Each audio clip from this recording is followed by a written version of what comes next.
Syphilis.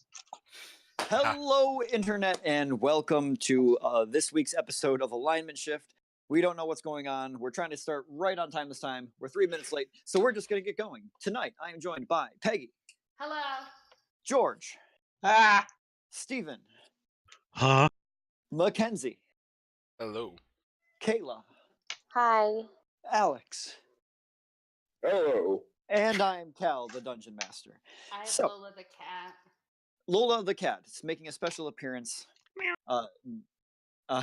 this evening, throwing me for a loop. So, for those of you joining in tonight and missed our last episode or just want a refresher, Vera Anoran is making their way southward in search of a powerful artifact that Vale Arden seeks for herself, known as the Wraps of Dymak.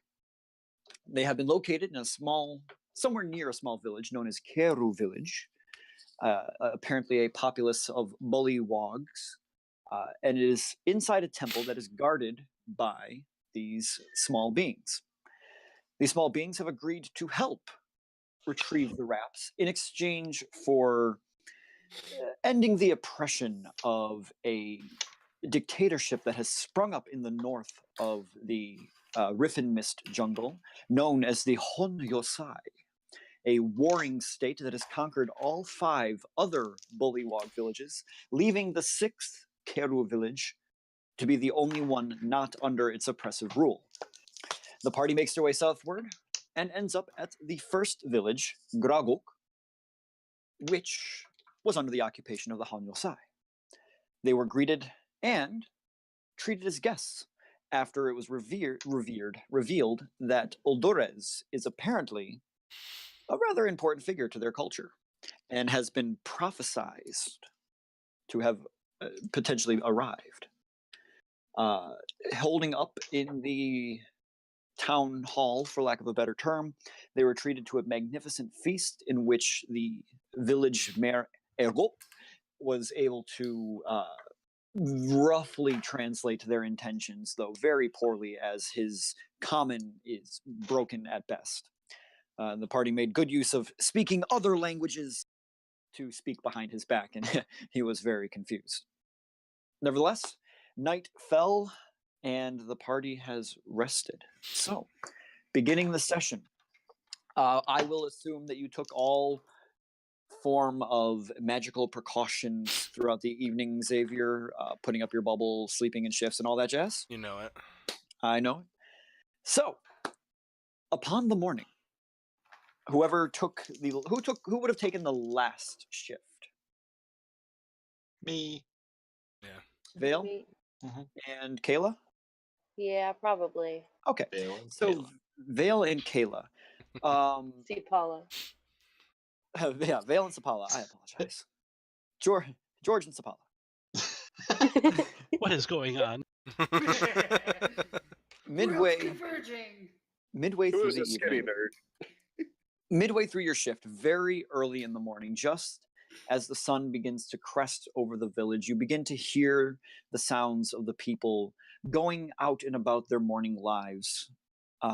From the safety of inside your bubble, you can still hear wood being chopped from outside and the clamor of some form of market. And very bright and early, a figure begins to approach from the stairs leading up into this elevated house. You see, coming in, a 2.5 to 3 foot tall, very, very short being.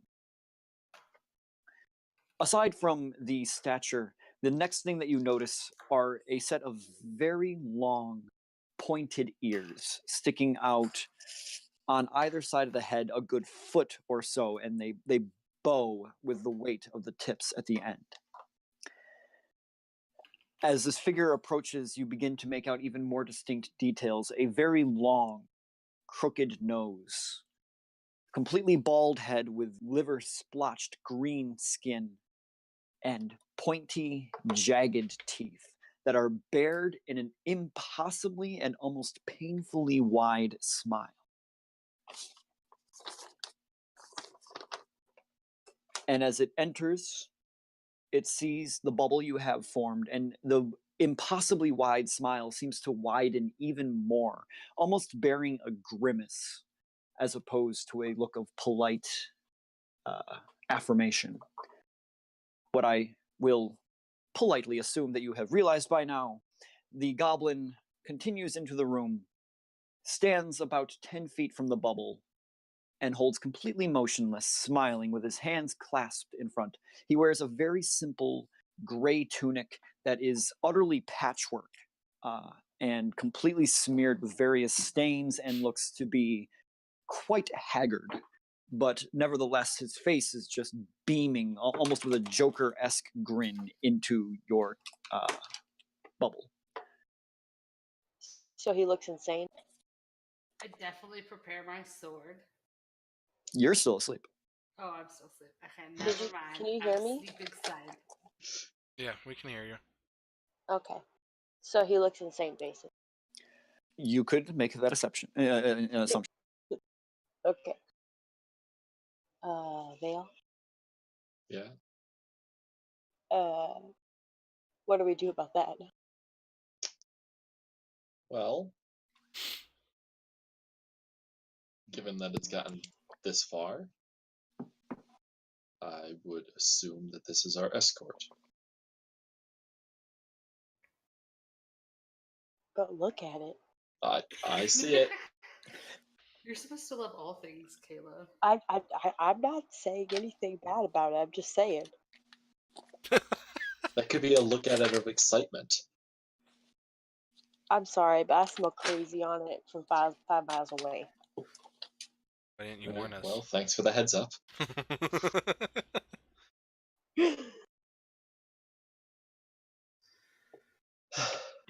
Talk to it.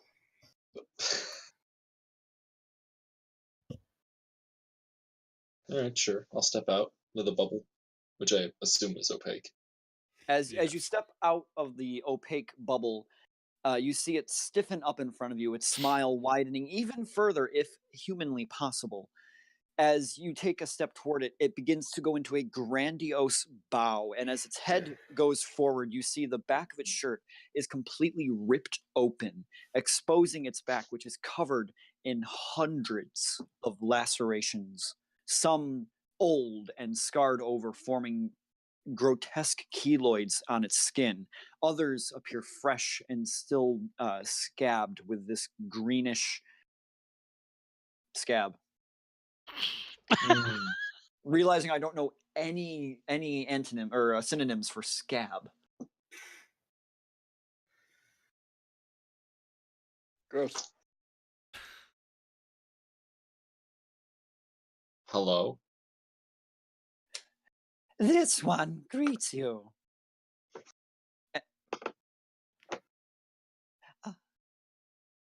Is the rest of your party awake yet? Not yet. This one has been tasked with leading you to on your side.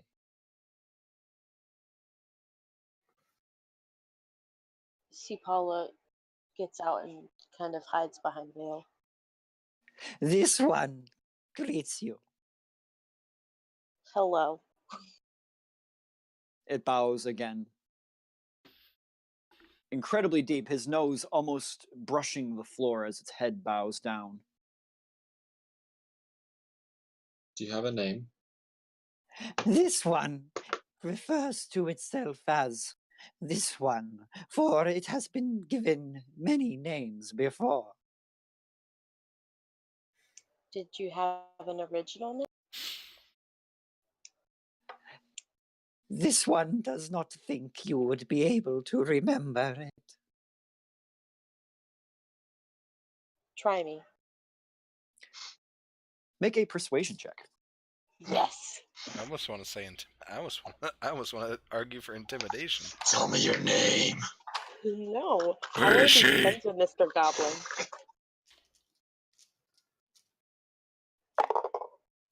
Oh. I got a 1. Ooh. This one will spare you the embarrassment. Ugh.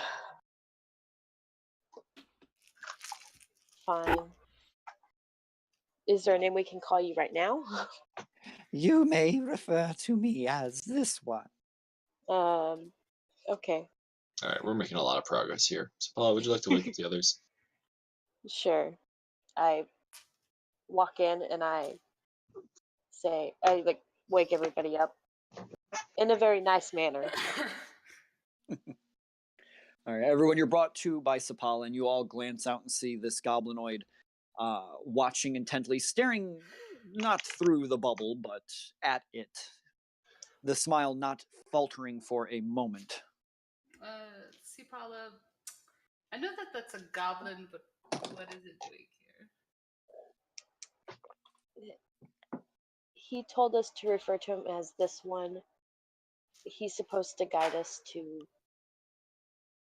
wherever we're supposed to go. A goblin is supposed to lead us to the king. Yeah, he seems pretty nice. Why is his back so scarred? We haven't even seen his back yet for this technically. Oh, have we? No. Only Not- Vale and Sapala did. But Oh wait, so I have? You did. Yeah, 'cause he he bowed again. to you. Yeah. Well, that was. Cattail. Dang it. Okay. Put a flower on it.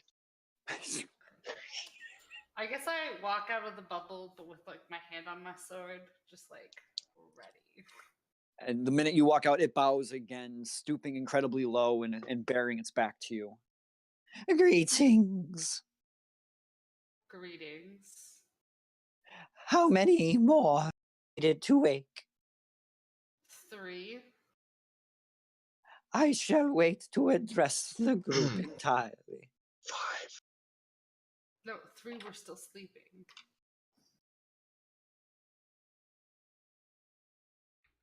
There is much to discuss if you wish to wake them.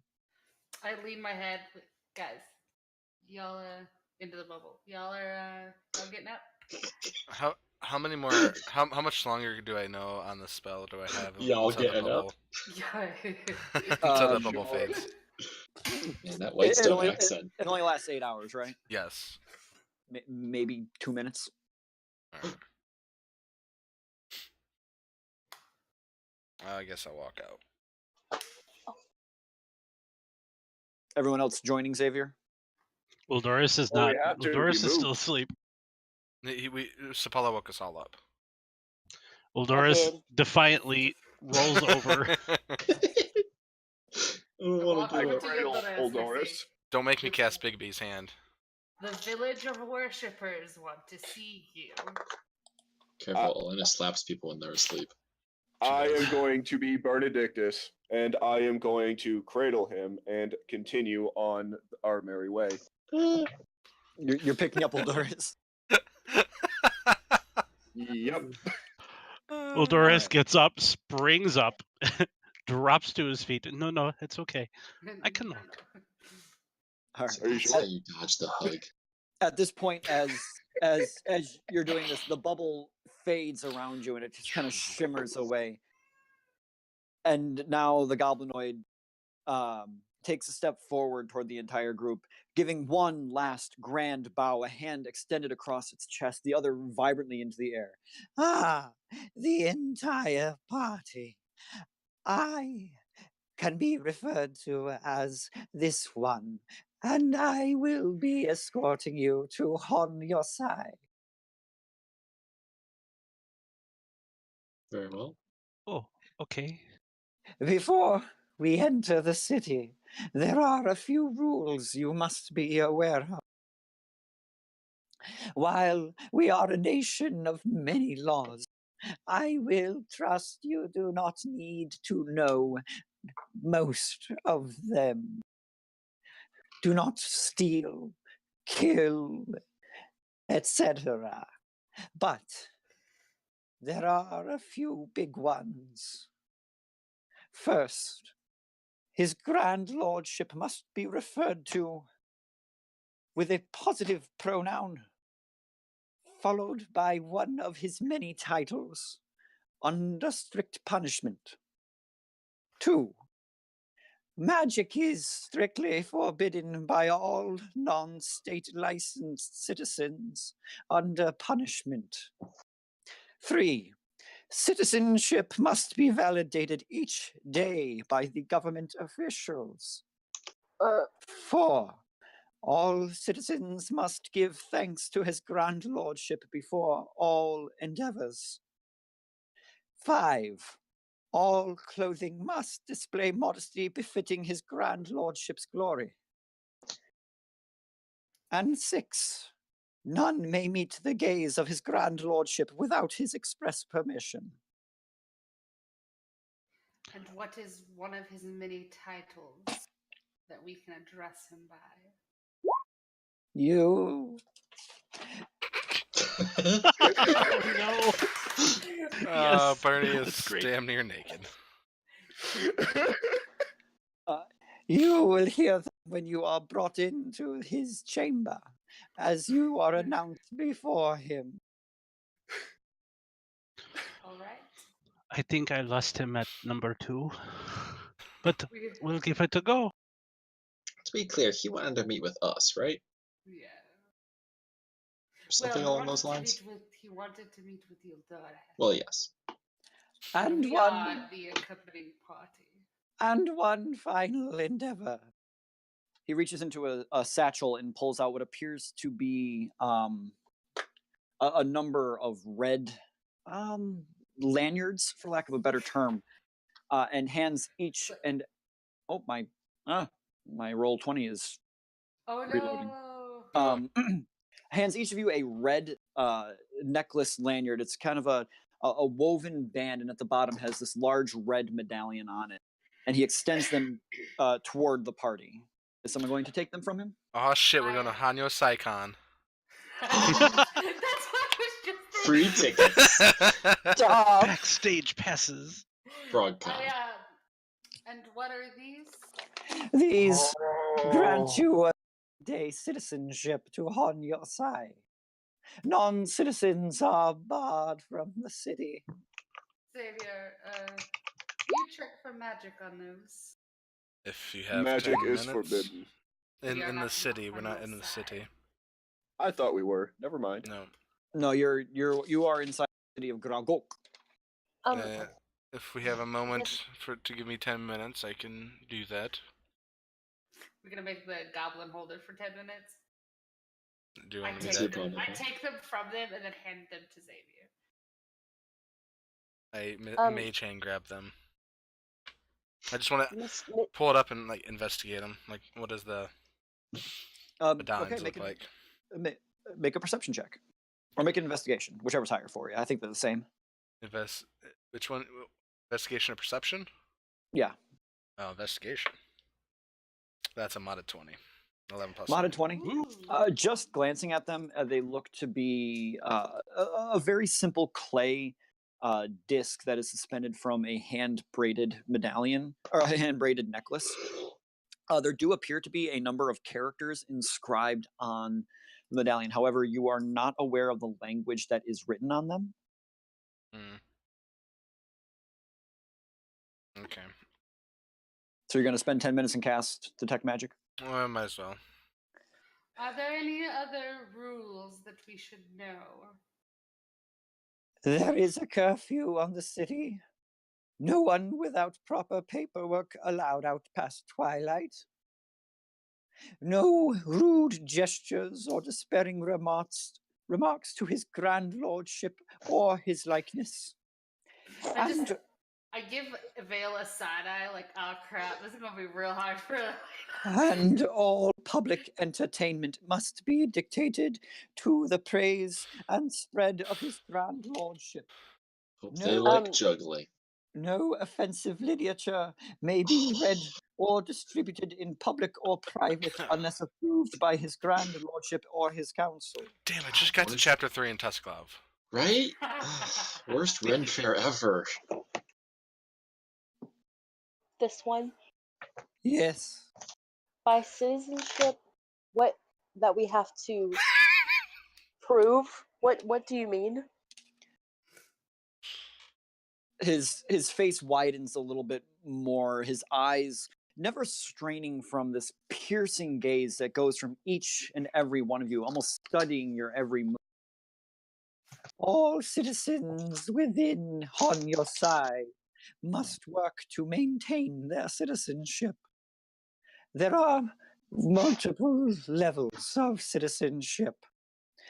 The red is good only for a day. Green is good for a month.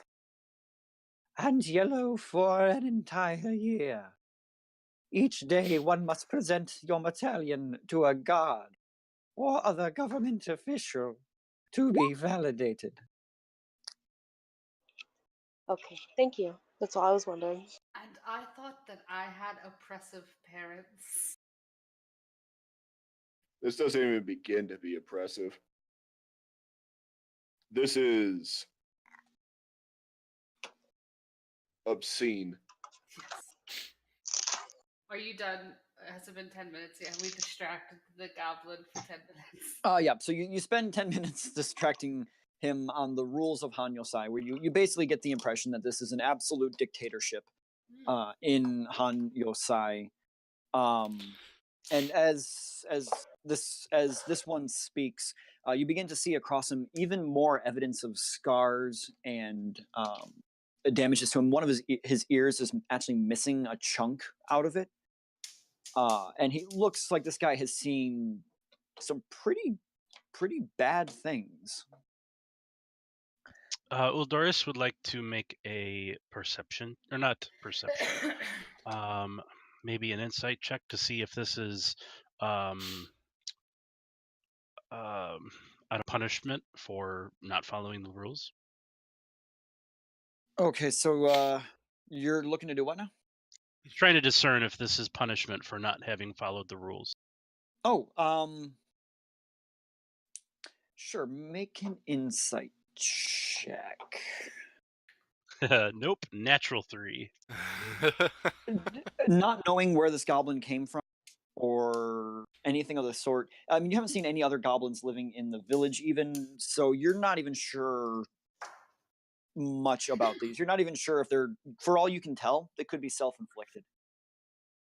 Ooh. Does he have a citizenship? As you glance at him, you do see a red medallion around his neck. Okay, thank you. I'd also pose the question: what is Uldoris's shadow doing right now? How has the shadow taken to hearing all of this? As you glance back toward your shadow, you see it in almost its usual tentative position when it's unsure of what's going on around you and seems to be withdrawn yet still close to you. Okay. Still the hardest question I ever receive in this game. I'm so sorry. All right. No. What's my shadow doing? Your shadow is gone. It left. Yes. It was eaten by mine. Wait. I mean. So fun fact. That's exactly what happened in our first ever episode. No. Anyway, so 10 minutes passes as everyone's questioning. I keep almost saying his name now that Kayla asked me what his name is. What is it? I want to know so bad. Your 10 minutes passes and you detect no magic from the medallion. Okay. They're safe, and I'll slowly pass them out. All right. Doris, are you in charge of this expedition? Me? I'm not good at being a leader. I think you are. We can take point if you want, but I think you'll probably have to do the talking once we get there. We are going into a political situation, and yes, I haven't been the best of political situations. Do you remember what we talked about last night?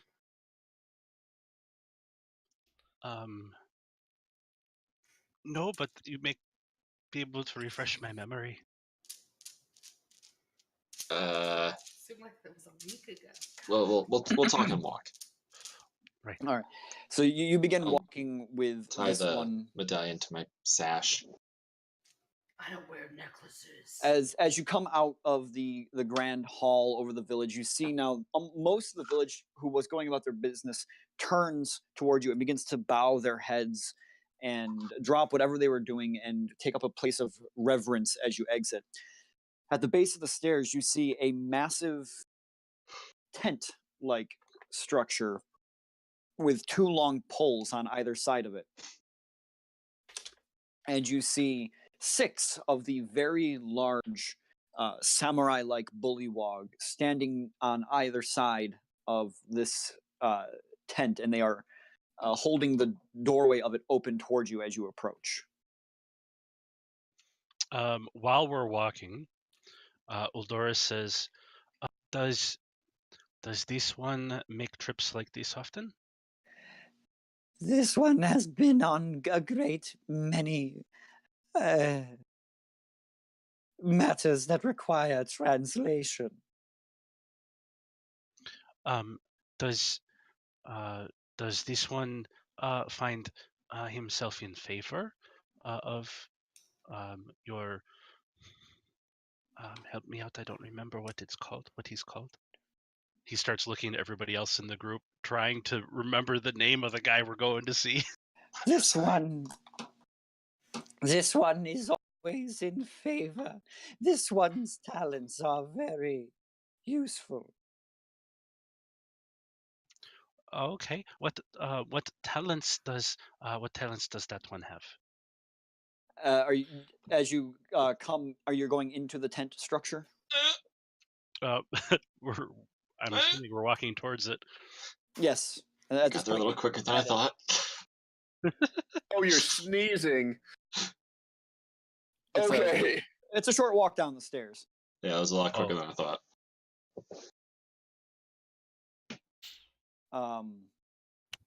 Well, I guess we'll continue inside for a moment. This one is fluent in many languages. Damn it. And has been most useful in negotiating with outside tribes. I ask him in Celestial if he speaks Celestial. I do, he responds in Celestial. Elven. You grace this one with the Elven tongue. I try What does a goblin speaking Celestial sound like? You I try. Thieves can't. Which Weird. one? Thieves can't. Thief. It's a spoken. It gives you a number of nods and winks that indicate that it does understand Thieves can't. Ah, that's funny. Does he understand giant? The primitive tongue I have not used in a while. You just sit here quizzing him for an hour. Just go through the laundry list of every language possible. We'll get there, and that way he'll know what we all speak too. I'm going to pull a piece of paper out from one of my books and quickly write up a cipher that nobody knows, only me. Make a just on the fly. I'm just such a genius. I'm just gonna write a cipher real quick. Well, I'm sorry. It's something I can do with the linguist feed. I'm sorry. I know. I just like that you're doing it on the fly. That's pretty impressive. I forgot you have the linguist feat. Reading. What kind of check did you ask me to make? Hold on, let me. Feat lets you do. Because I don't remember that one off the top of my head. That's not one anyone ever takes. Linguists, you can create written ciphers. And others can't decipher unless you teach them. They must succeed until. All right, I'm going to say you can create a cipher. It won't be on the fly though. It will take you a little while, probably the rest of the trip to Hanyosai to create this cipher. That's fine. Okay. So I guess we're going into the tent. Oh, okay. I misunderstood. I'll nudge Elena as I'm going along just to show her it.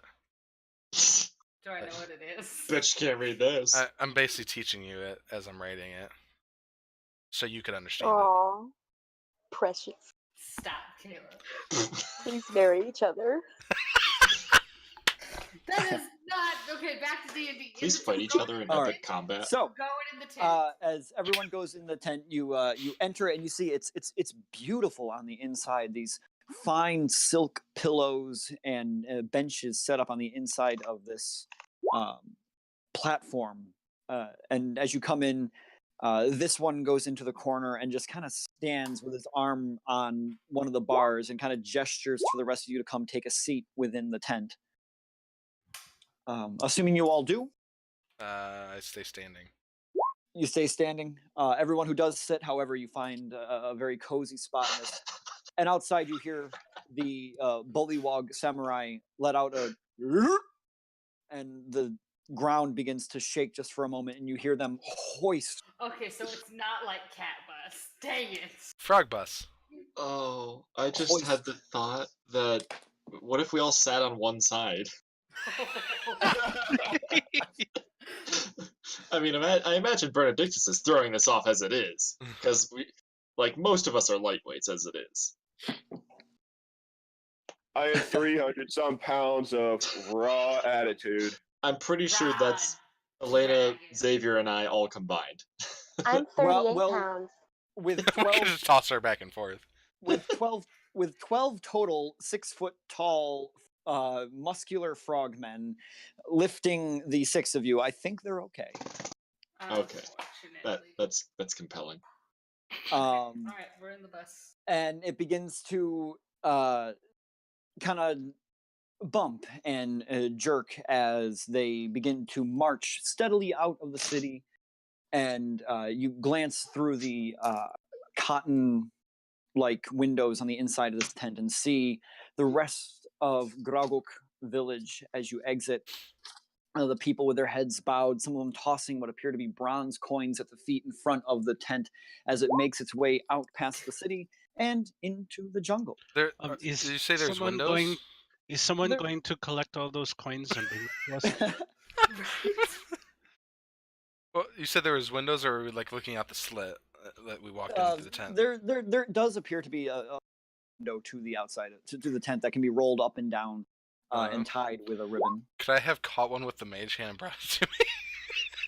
'Cause I What, one? just a bronze What? coin. One of the coins. Yeah. Just Make a dexterity check with the hand. Oh, great. A 0 So, modifier. Roll high. Lourdes, Noblest of endeavors. 16. 16. Yeah, you managed to catch one of the coins. Mhm. As it comes into you, you see this one's face kind of follow the magic hand. It's I invisible. won't get that out of your system. Well, it still sees the coin flipping through the air. Don't I piss would off the refrain- DM. Wizards, I would right? refrain from doing that within the city. Damn wizards. I'm just investigating the coin. And as you look at it, it's a very, very crude bronze coin with a square hole in the middle of it, and those same etchings along the edges of the coin.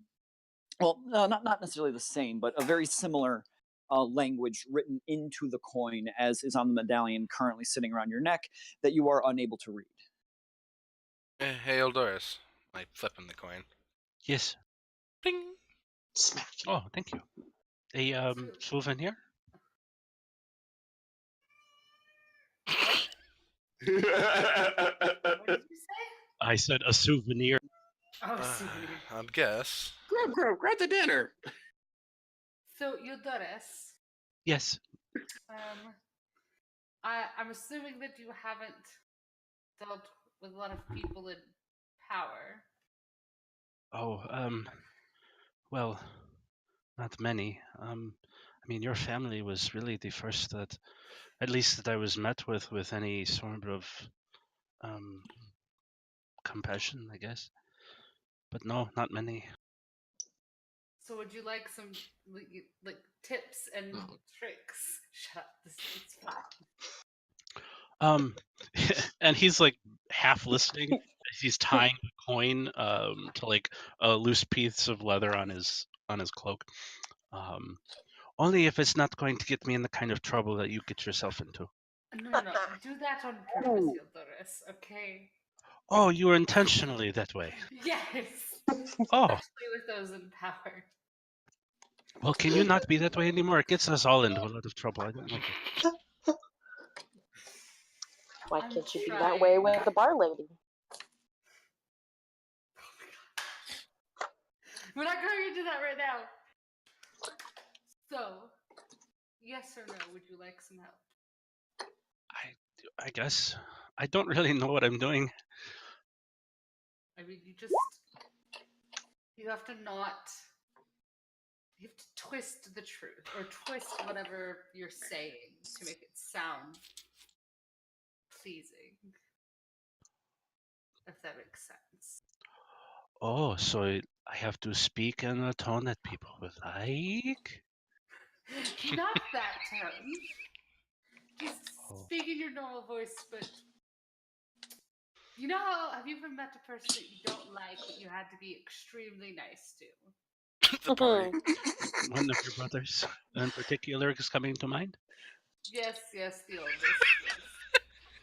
Okay, imagine that, right?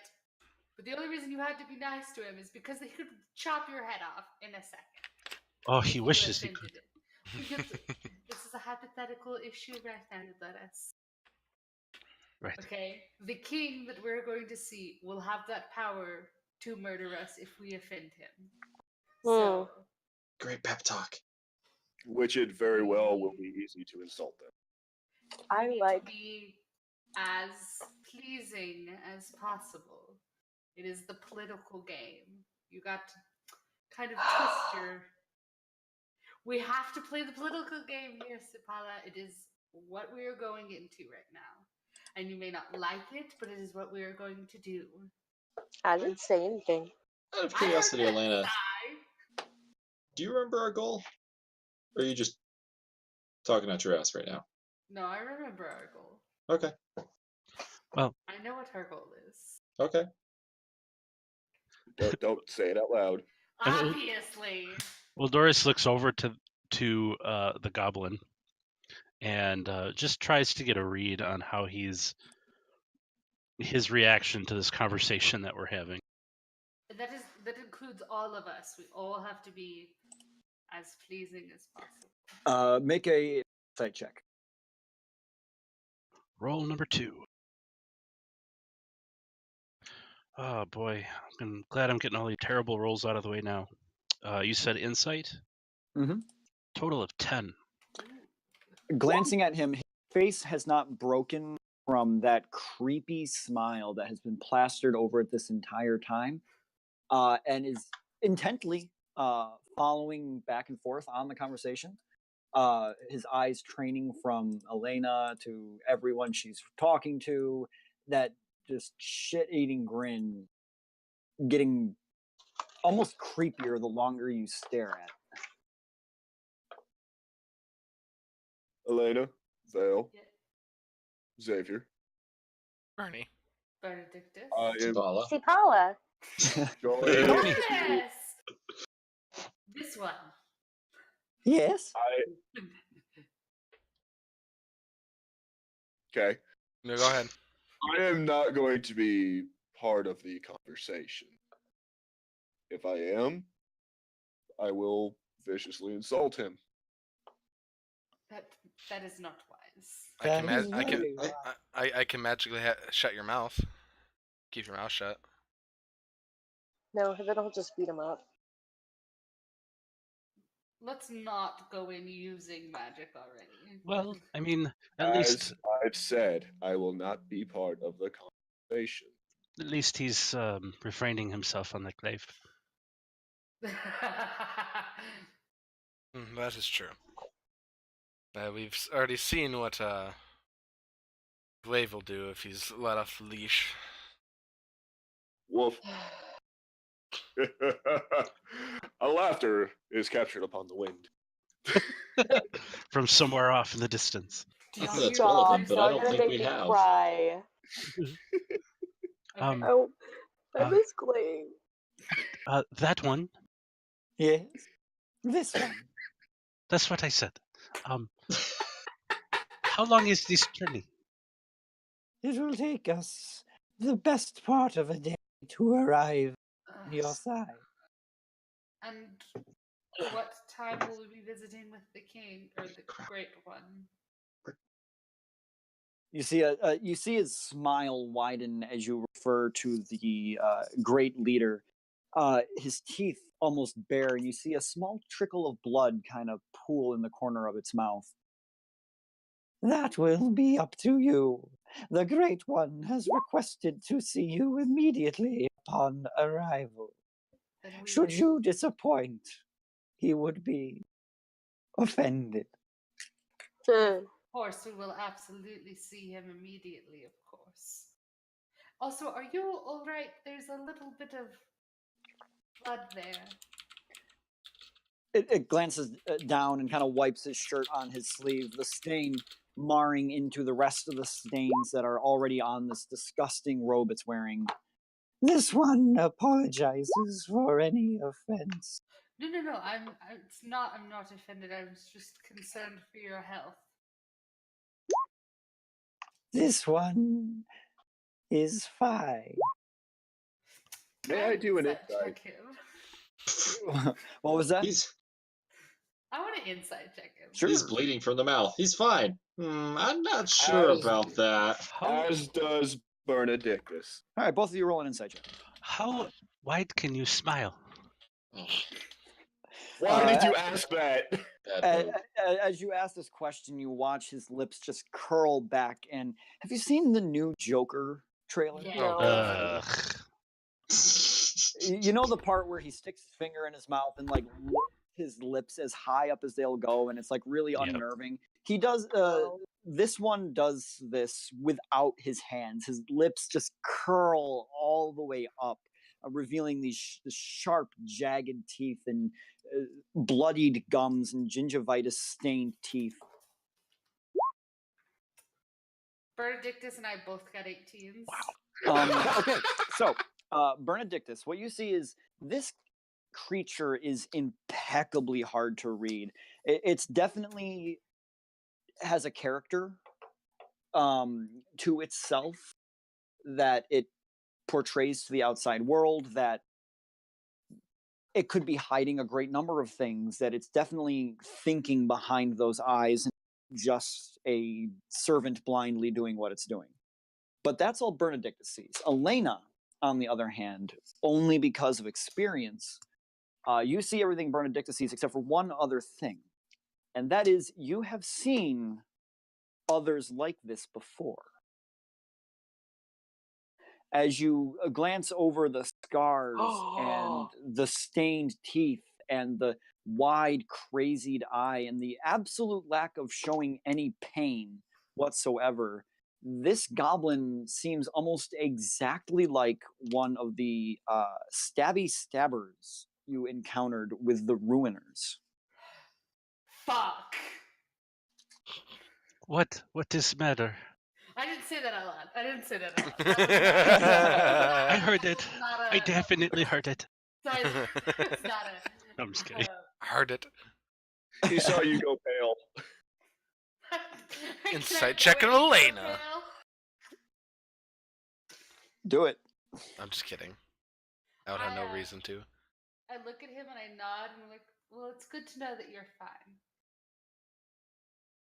And then I like, where is Vale or like Xavier sitting? Like Xavier's standing, right? Well, it's a very small tent for the six Like of you right to be next to sitting you. in. So you're all within. It's a comfy, cozy couch that Okay. you guys are all kind of sitting on. Who is like, if I was to look away from this one and like turn where he couldn't see my facial expression? I mean, I'm next to the window. Yeah, either it would probably be Bernadictus or Sapala would be my guess. Would be the furthest away from him. Okay, I give C Paula like the oh fuck face. Something is amiss. Sapala sees you mouth the words "Oh duck." Mm. What about a duck? Oh no. Best part is it's out of context to Sapala too. Nothing. I'm just. You thinking have a to pet duck? myself. Can I Not give like anymore. Vale an oh fuck look? Like, You take a few minutes and progressively give everyone a bit of a look, trying to avert the gaze of this one. Just conveying so much information. can't convey that much information right now.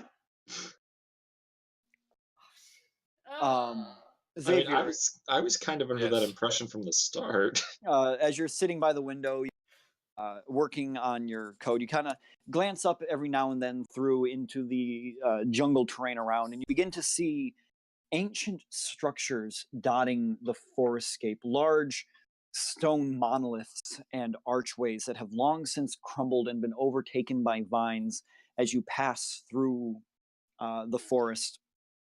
You see collapsed houses made out of ancient marbleized stone, and as you pass under what looks to be a collection of trees, you realize some of these giant trees around are not actually trees, but rather the formation of a giant aqueduct that has been completely overrun with vines that you are currently passing under.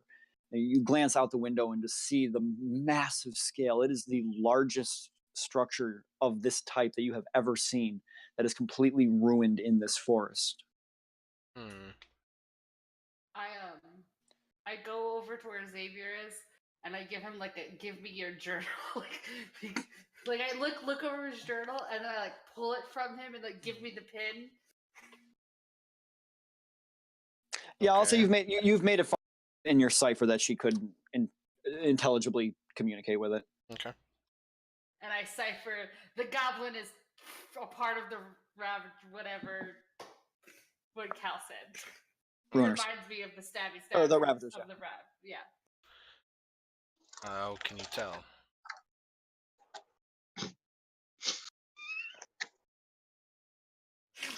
Look at him. Look at his. All Look at the goblins look crazy alike. in the eyes. Racism. Right?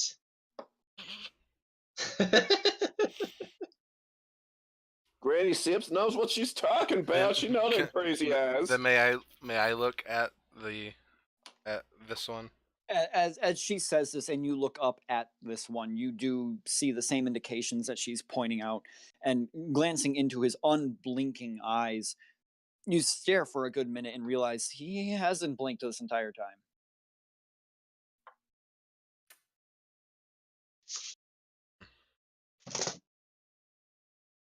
I'll just cipher back. Let's just see how this goes, and if anything goes awry, we can quickly make an exit. I cipher back. Hopefully.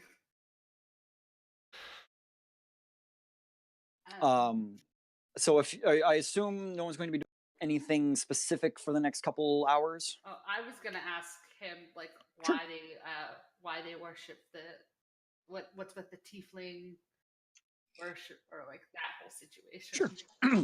Sure. So as the cart progresses through the forest, go ahead and ask your question. This one. Yes. When we came into town, we noticed that the residents worshipped our friend Yodores, and we're not quite sure what that is all about. Can you explain that to us? This one has been sent for that very reason. Look out the window. I look out the window. As you glance past Xavier into the trees and you see some of these structures, you also see among some of the ruins large statues that have crumbled and been destroyed, and one of them that is mostly intact. It's missing part of a shoulder, part of a like a chest piece that had been there, and you just see like one lone arm holding up a sword and a head, and on top of the statue you see two massive horns attached to the top of this being's head, and you immediately identify it as a statue of a tiefling. Question. And yes. Sorry. Do these buildings remind me of those that were found under Whitestone? That was going to be my question. Oh, sorry. Let's do this question. They do. Oh. They do look architecturally similar. Oh my. Sorry, were you going to say anything more? And so as you glance back, having seen the statue, The Honyosai have formed their society on the ruins of an ancient tiefling civilization that prophesies the arrival of another. But in the flags there are two. What do you mean by another? Light and dark are born as one. So, like twins. The heavens bow their head. Death stands stalwart as they cry, bound to fate's fell threads. And for the first time, you watch as the smile on its face slightly begins to fade. Its eyes almost glossing over as these words come out of its mouth. Stop it. Stop it. Stop it. No more.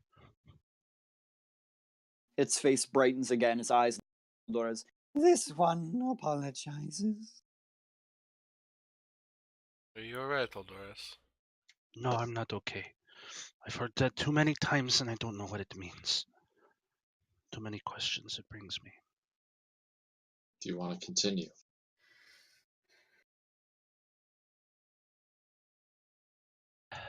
I feel like we're headed right towards the thing that my parents ran away from the most. And I have no idea what that was. I'm beginning to feel very uncomfortable. And I am worried. The second you don't want to continue, we're done. It's Okay. fair. We are here for you, you adult. As much as I want to agree with them, they're only halfway right. As soon as we enter that throne room, we're not going back. There is only Well, yeah, by then it might be a little late.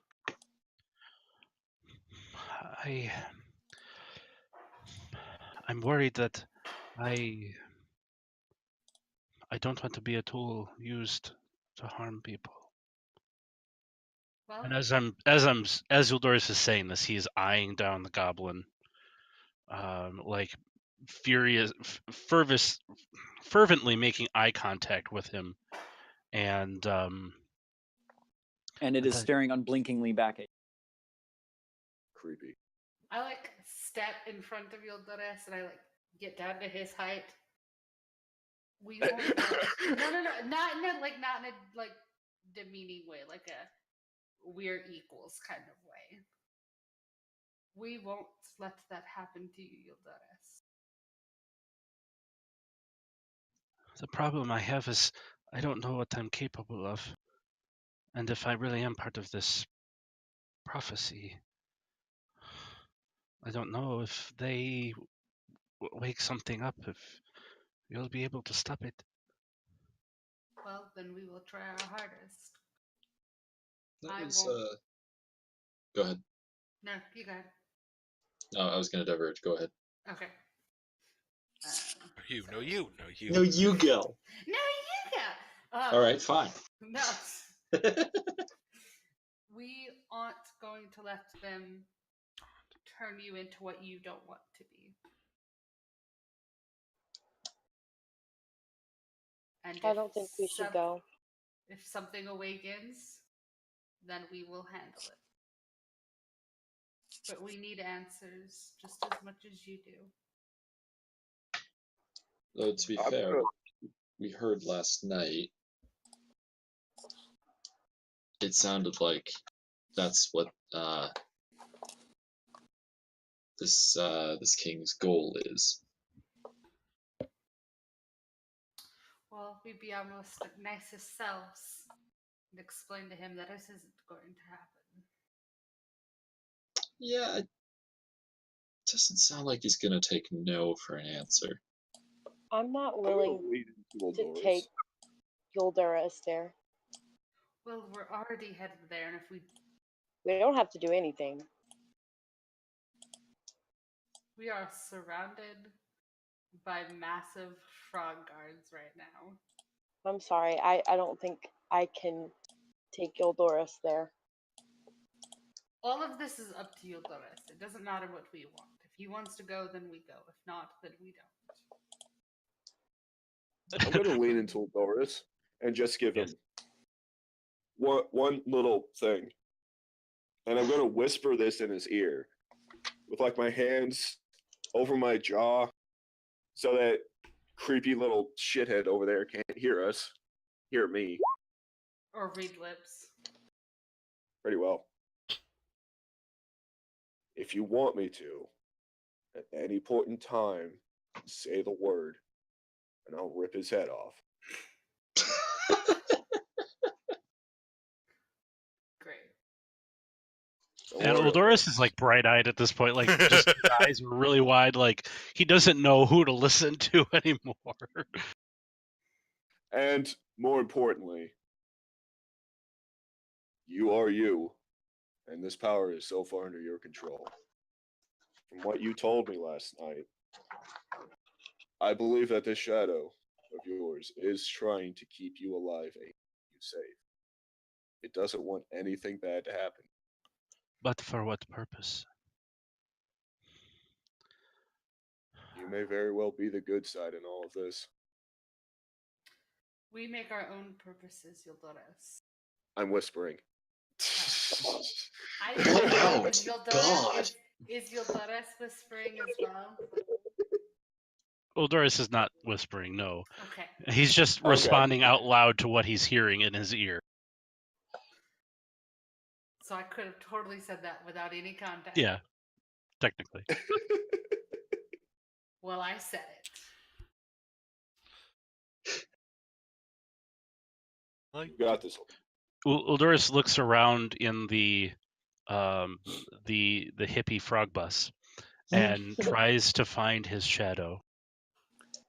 It's difficult for you at first with the lack of real good light in here. There's only just a few of those firebug torches in here, and you glance around and you see your shadow directly behind you, kind of plastered to the wall and defensively.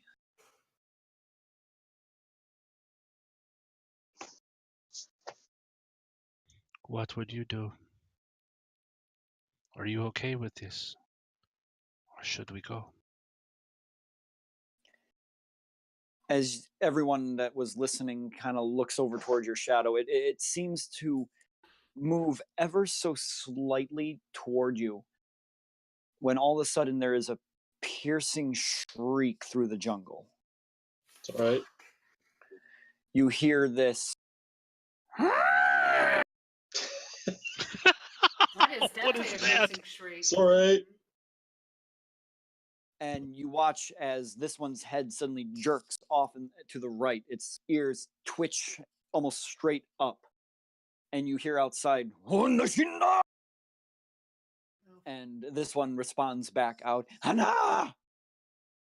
Hanasha!"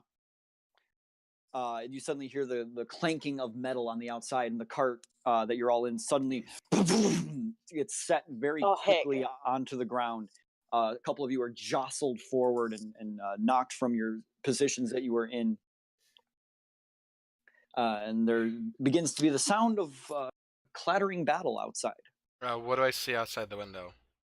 Outside your window, nothing. Oh, I'm on the left. Shit. Oh, well, in my mind, I had you on the right, but whatever. Where you currently are in my head, you see nothing. Oh. On the other side of the window? On the other side of the car? On the other side of the Guys. counter, Elena, as you glance out the window on the other side of the cart, you see through the trees a large fur-covered being dart between trees, and one of the Hanyosai guards on the outside slashing at one. One of them gets tackled by another to the ground and begins it's biting into its neck. While one of the other guards comes up and places its sword into its spine, and they both collapse on top of each other as a third Hanyosai member is felled as a beast comes by, swiping very quickly. You just hear this resounding. I turned to this one.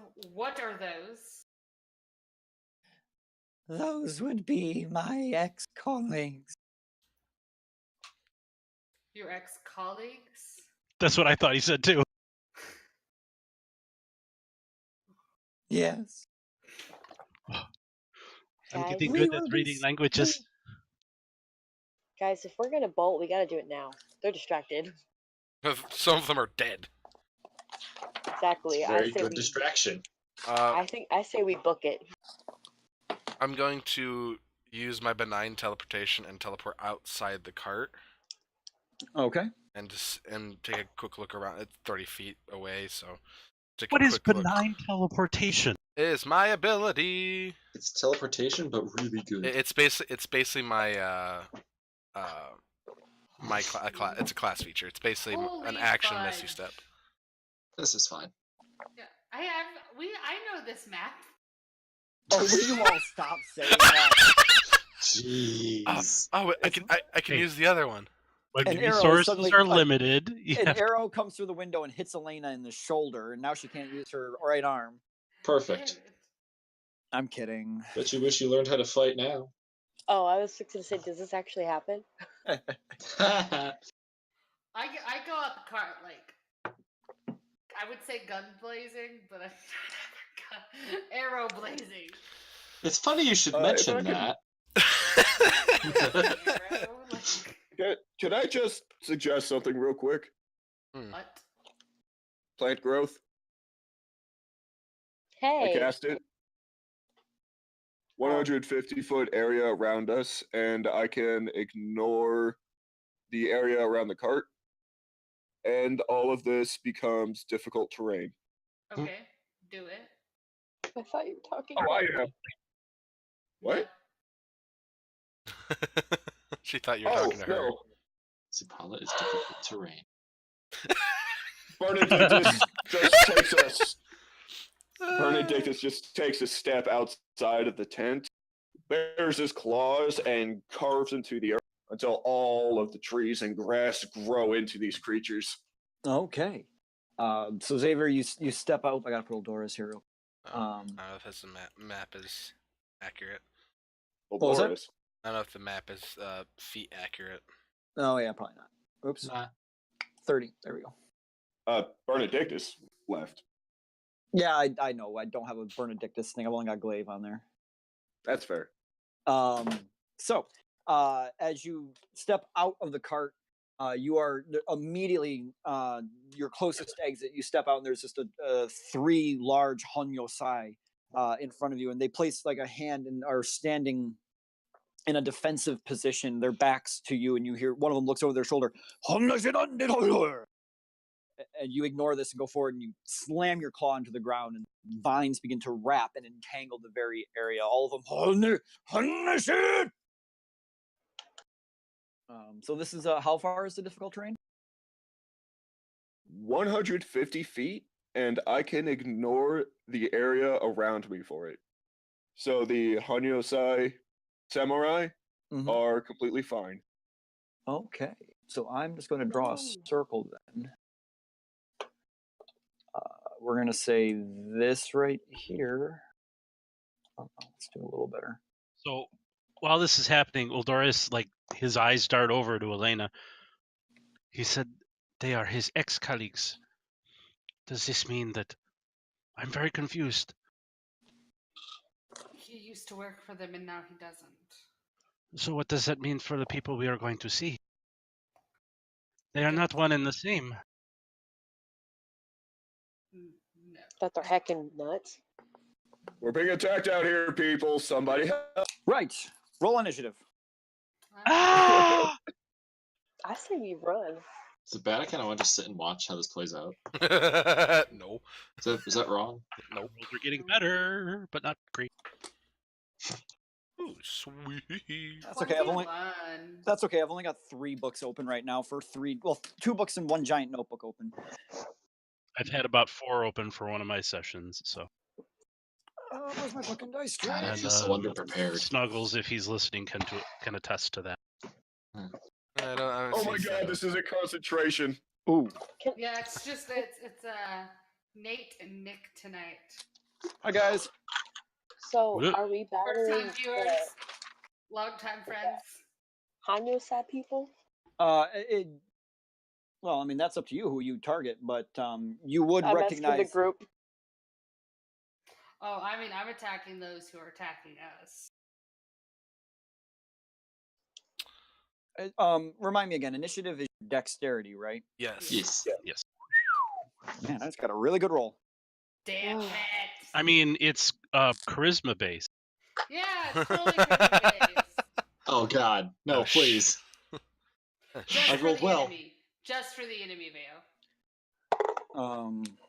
And let me roll. Oh, that's not bad either.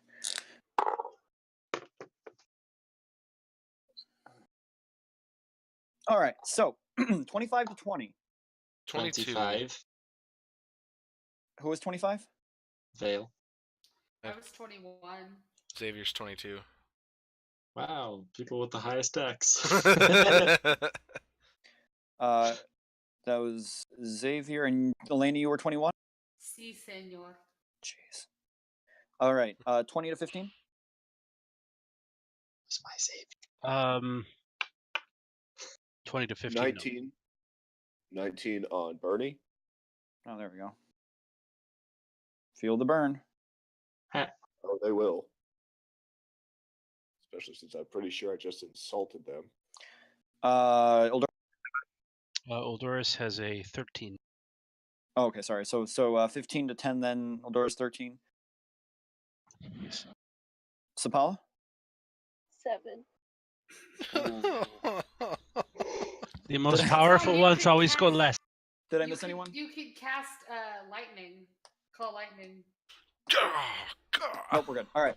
So, first off is Vale. Assuming that you're exiting the tent, the first thing you see are the corpses of 2 of the Hanyosai. One of them pinned down by a dead gnoll. The guard behind him, this lovely gentleman. I can't seem to make my thing. Oh, that's because I'm on. Hold on. Yes, that guy. As you step out, pulls his katana out of the back of the knoll, which lets out one final. And falls limp. It turns to you, points back toward the tent. Right, sure. Holy shit, I want a katana. I was just thinking that like I could get one of those katanas. Is katana finesse? Hell yes, it's You don't know. finesse. Yeah, it is. Oh hell You yeah! know. want a I think it katana. is. Yeah, I think so. It's like a riskin of a I rapier, want a right? katana as well. Hold on, I gotta look. I was using the old Oriental Adventures guide for Oh. katana. Damn.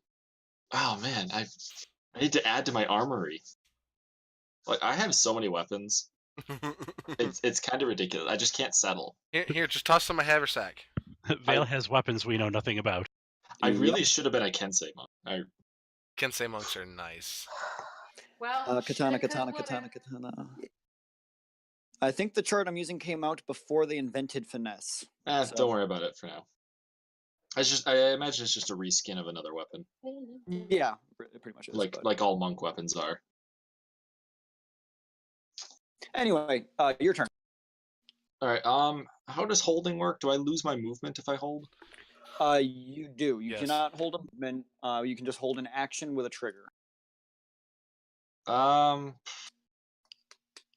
right, then I won't hold. I will move here-ish Mhm. and take the dodge action. Okay, so your AC is increased. Is that your turn? No, that they have Tax disadvantage to hit disadvantage. me. Oh, disadvantage. That's right. That's right. All right. Yeah, that's it. Where's my dice tray? I've got some rolling to do. Can I ask So- a quick question? Sure, if I can give a quick answer. Which way is south? Down. Well, I mean on the. Down. Yeah, Oh, no, okay. he's I being thought you were serious being now. sarcastic. That way. Also, this is Okay. the front door, or can I like exit out? There's this side as exits. well? There's exits pretty much everywhere. There's like a back Okay. flap, a front flap, a side flap, another flap. It's A butt it's a flap. very yes. There is a butt flap. Pretty great.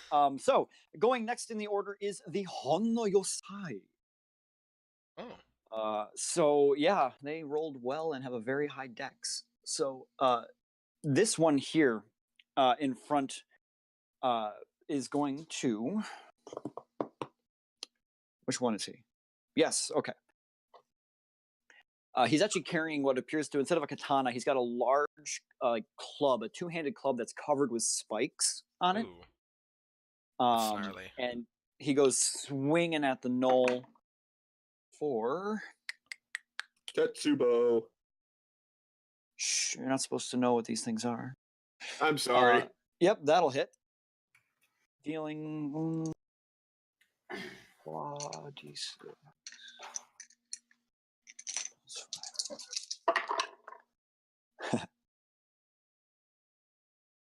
Dealing 13 damage to this knoll on his first hit, and on his second hit,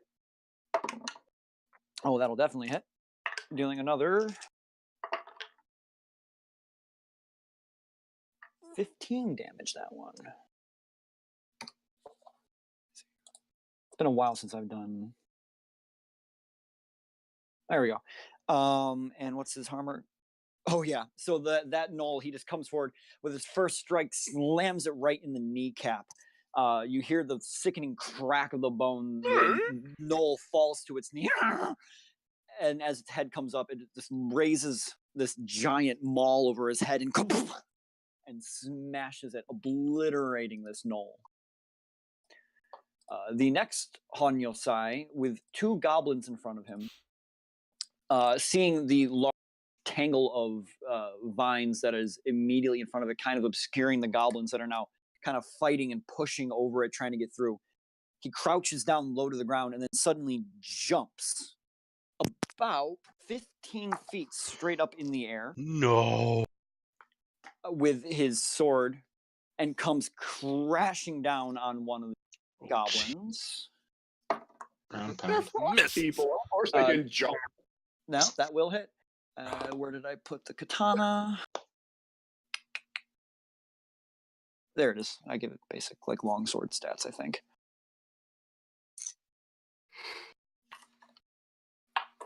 There it is. But I get to add his jump bonus. I want a jump bonus.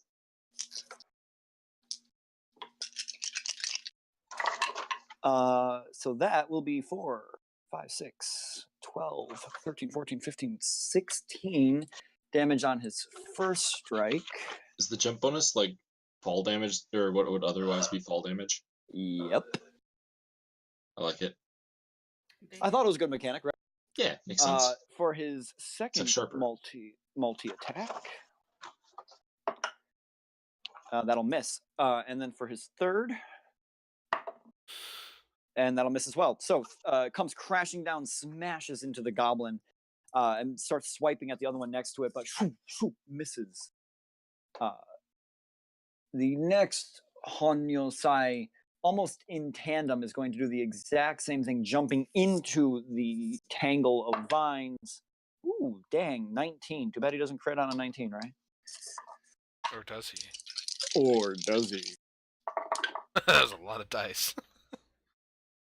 It sounded like two a heavy dice. D10 plus 2d6. 19 damage on his first strike. And then second strike, that'll hit, but that does not have the fall damage for me. Oh, wait a minute. I forgot to add their bonus. +3. There we go. And then now, -4. And third strike will miss. So, the rest of the Honyosai begin to move up here, just for brevity's sake, so that I'm not taking everyone's turn. They begin to fortify in front, hopping into position, some of them jumping over large rocks, and one of them from the back actually jumping over the entire tent, leaping 20 feet into the air and landing on the side from a standing crouch. They all kind of stand in a phalanx formation in the front, shoulder to shoulder with Vale, surprisingly, toward the goblins and Knoll, bringing us to Xavier's turn. Xavier, as you're standing there, vines and brambles begin to like crawl around your feet, making it very difficult for you to stand, let alone move. I quickly say into the earpiece, which I realize now, Benedictus doesn't have one. Are we leaving here or are we staying? And with that, I'm just going to fly straight up 30 feet. I don't know if that's gonna. If you're gonna take a little bit of movement away since I'm in the difficult terrain.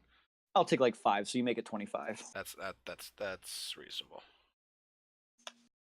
And I'll just hold a firebolt. You're gonna hold it. Yeah. All right. What's your trigger?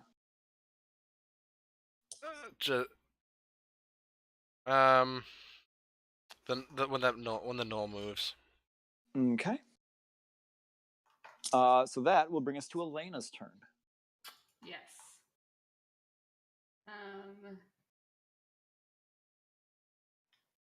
I'm going to. Okay. Sorry. So this guy's still alive. Mhm. And these guys are still alive over here. Yep. Everything that doesn't have an X is alive. Okay. I'm gonna. Let me see. Sorry. I didn't plan this. I'm gonna step. Sorry. I knew what I was gonna do, but I didn't plan it out perfectly. No, I just saw Vale flickering an X on her character. Do I have eyesight of this dude? Which dude? This. Sorry. The lone goblin over there. This one. Do you have sharpshooter? I do. Then yeah, I'd say you'd be able to whiz an arrow just past the Hanyosai. That's what I'm gonna do. Oh, I'm also gonna cast Hunter's Mark on. Aha, she's not like her mother and forgets Hunter's Mark. Okay. Roll to hit. Okay, sorry. 15 plus 9. 15 plus 9, that'll hit.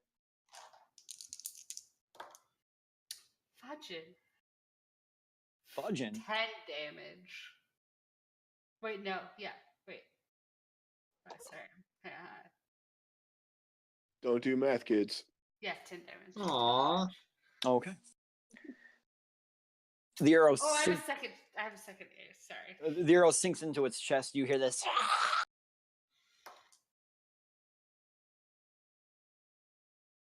23 to hit. That'll hit.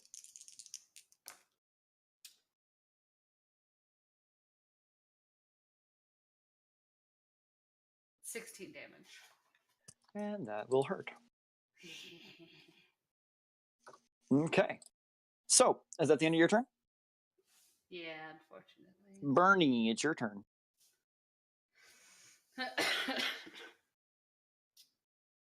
All right.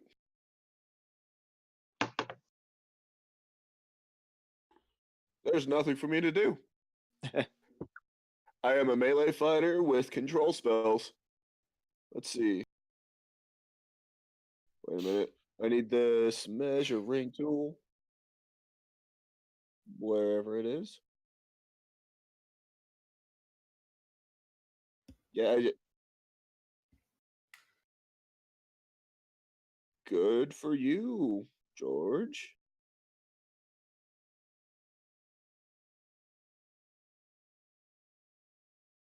Well, I put a dot on my character. That's amazing. It's the upside down Q. The upside down Q. Yeah. No snapping. Guys, we can have a token for Glaive now. There's no grid. Yeah. We have 2. We have the chibi ones. We can all use her. That We just- George still has not released on our Facebook page. Oh yeah. So spoiler alert: we have chibi artwork coming out soon. Thanks, Peggy. I think I announced that last week. So Probably. Yeah, he did. Yep, I can get to nothing. okay. So you know what? I'm going to do something different. I'm going to go back here and keep an eye on our ass. Make a perception check. Okay. Because seriously, there are 10 people over there. I don't want something crawling up our sphincter. Like string? Make it look like a That'll snake? be 18 plus 1, 19? No, like Ant-Man. Hot sauce, extra damage. So just as you come around the back corner, you see a small goblin with 2 knives about to enter the back of the tent, who had been stealthing back that way. Smite. Smart. Very smart. Can someone say spurt? Okay. I You think die his now! name's gonna be more like I Brook. win!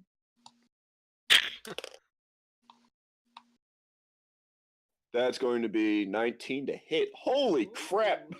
That's going to hit.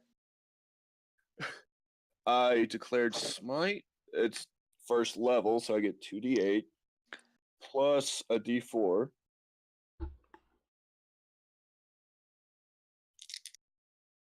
Carve him up like a little green pumpkin. Sure. You're not supposed to carve a pumpkin that early. It's bad. Let's see. 7, 4, 11 plus another 4 is 15 damage. Okay. And second attack.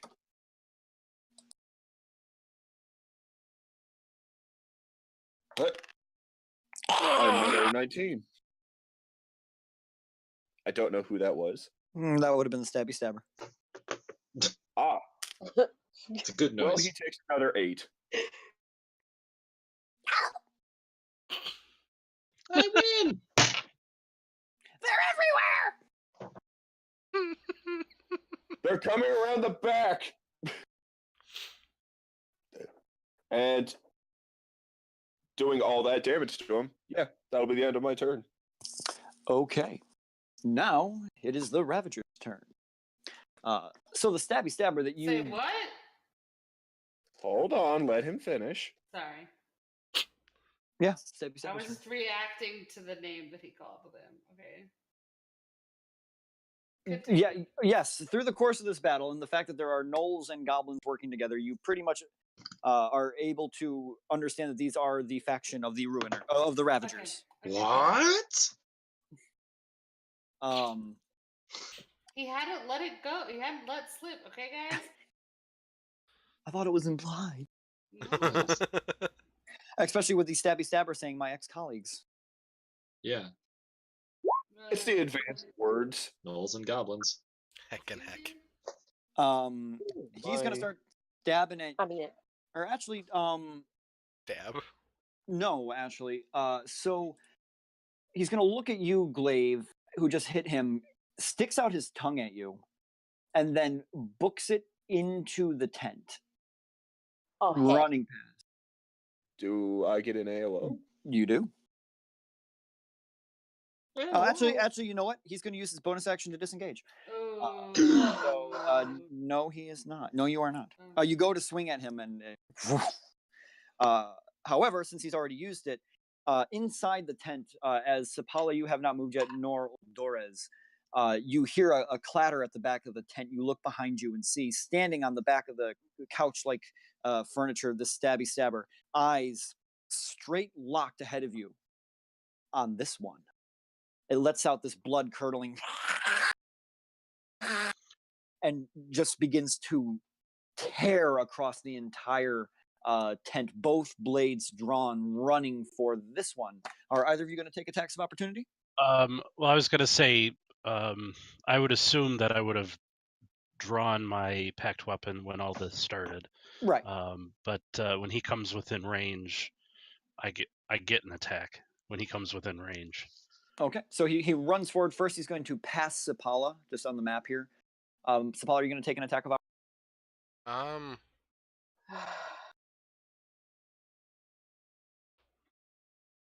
No. No? Okay. Oh. It runs past Sapala, doing nothing. Oldorez, it now has entered your range. I'm striking because I don't know what's going on. Okay. Roll to hit.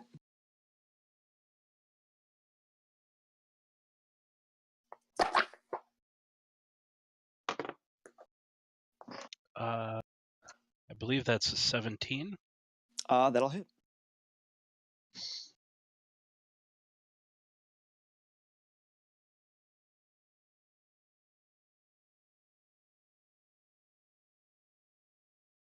Sorry, it's been a while since I used this. No, that's chill.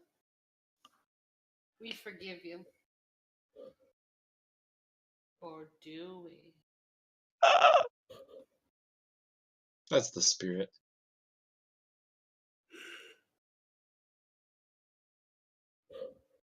So 10 damage. Okay.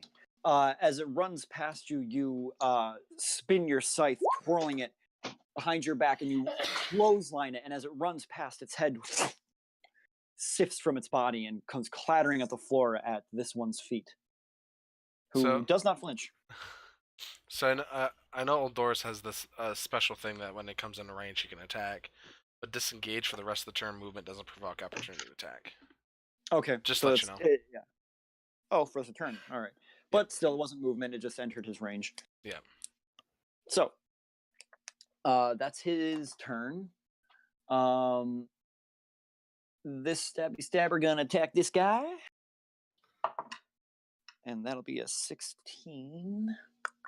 AC does not hit. And now this goblin's gonna run 5, 10. Yeah, he can make it. That will definitely not hit. So both of these goblins come up and start like slashing at them with these small, crude daggers, but aren't seeming to get past their stalwart defense. The third stabby stabber over here is going to attack. Oh, that'll hit. Hits this guard with his short sword. Ooh, that's good damage. 8. By which I mean good for these guys at least. And now he gets to make another attack. That'll hit. 7. Only stabby stabber. That's actually stabbing. Yeah. Third hit. Oh my god. Stop rolling well, Cal. 9 damage.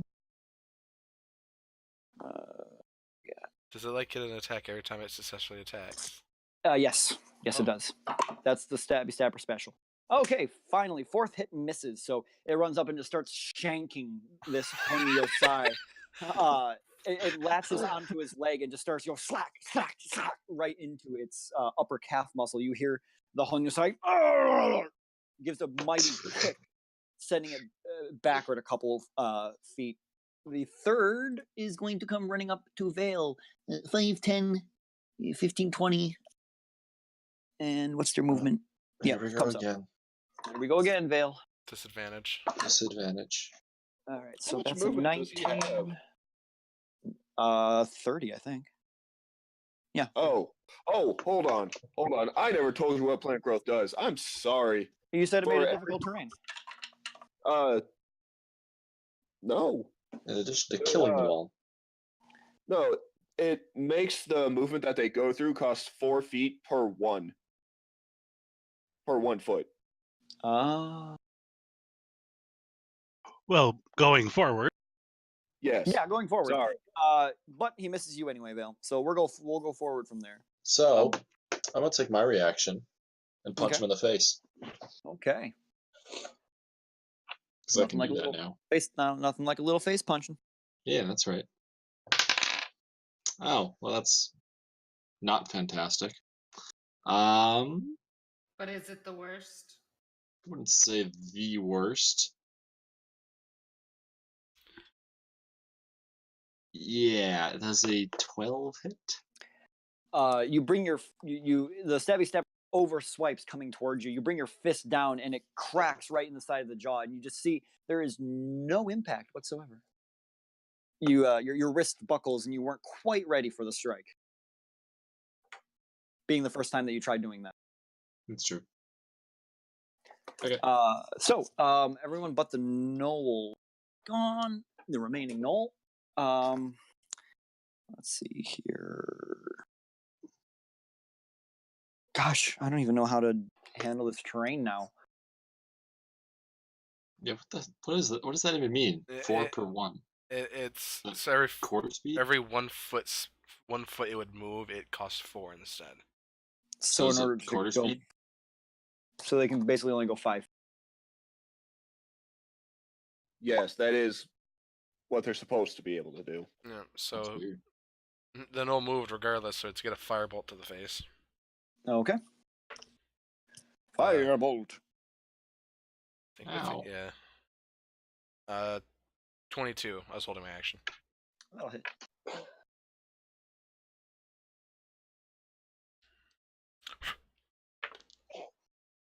Uh, 9 points of fire damage.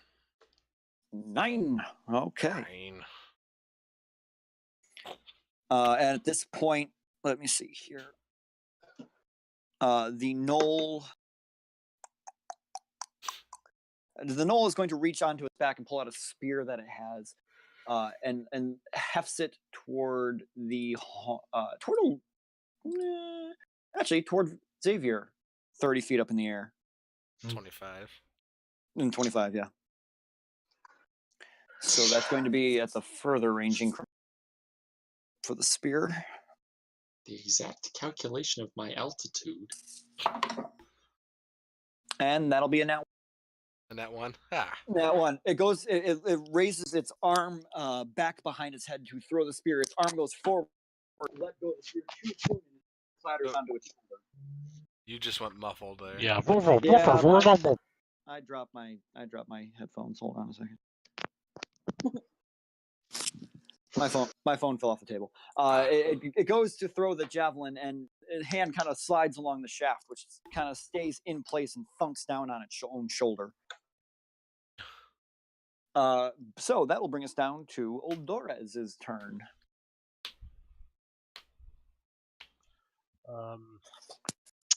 Uldoris is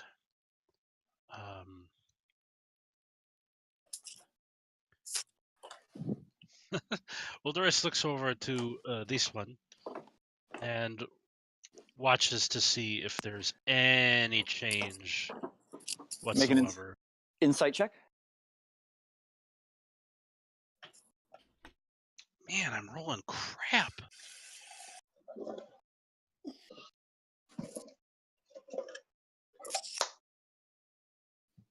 Seven. 7. His eyes are transfixed on the headless corpse sitting between you and him. That same toothy grin just unfaltering, even given the circumstances. But as you stare at him, his eyes suddenly turn to you, and you hear him say, "We should go." It's the "this is fine" meme. Make a perception check, Oldorez, and Sapala make a perception check with disadvantage given the cacophony of battle going on around. At disadvantage? At disadvantage. Oh man, I finally rolled good. I have to get my mini buddy. dice out. They're blessed by Xavier. That's what he wants you to think. 19 19. versus a 20. I rolled a 17 and a 16. Sapala. Nice. I love Kayla's laugh. It's the same as your laugh. My evil laugh, yes. 21. Okay. Ooh. So with a high enough insight, you would have seen a slight shift in this one's face to fear on as it was looking at this body, but you do not see that. And I would like to remind the players that your characters don't know what this means. But what your characters hear inside this tent is muffled and coming from underneath the body. You hear a sound. Y'all are screwed.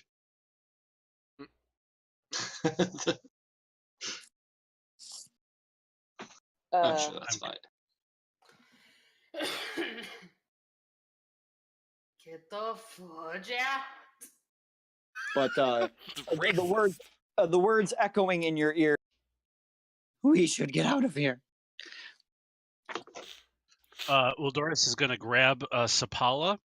I Hopefully, don't get the option. hopefully she's light enough, and he is going to try and leap out of the tent. Okay. I'm not going to require you to make a strength check for Sapala, but make a dexterity check. Thank you. Actually- 38 pounds. Yeah, that's fine. Okay. Sack of 30 flour. pounds of flowers. Dexterity Right. deck, Nothing but flowers. like straight Kills dex. all flowers. Straight all the decks. time. Yeah. And fields. Is 6 enough? Ooh, 6 Please? is not enough. So Ooh, you buddy. grab Sapala and begin to run for the window. You jump to go through it. Your foot catches on one of the tassels that is attached to the curtain string, and you end up just Supermaning her. She goes out the window, and you get caught between the window and the folds of the tent. So we're gonna put, for the moment, Sapala here, and Oldora is stuck in the tent. Can I do anything? Not on his turn, but when his turn's over. Oh, I'm so screwed. Look how close I am to that dang tent. You'll be fine. In it. Are you done with your turn, Dolores?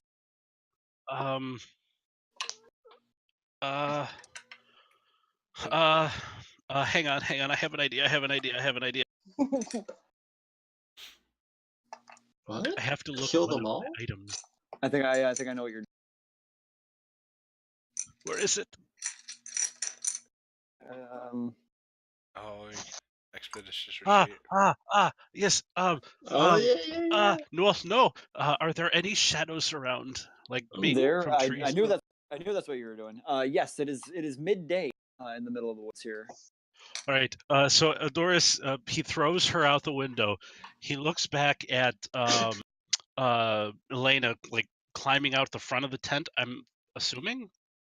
She's kind of between the two, yeah. Yeah. Get out! Shit! And he starts reaching around and trying to get his foot out from where it's pinned. And he finally has like this stroke of, oh yeah, and he grabs his mantle and bamfs to the shadow underneath the tree. So we're just gonna. Ooh, Shadow Bam. steps. that's dope. Well, thanks for leaving me. I got you out of there. All right. So Sapala, it is now your turn. Oh, well, I was It's going bad to if we're try to running. help him, but guess I don't need to.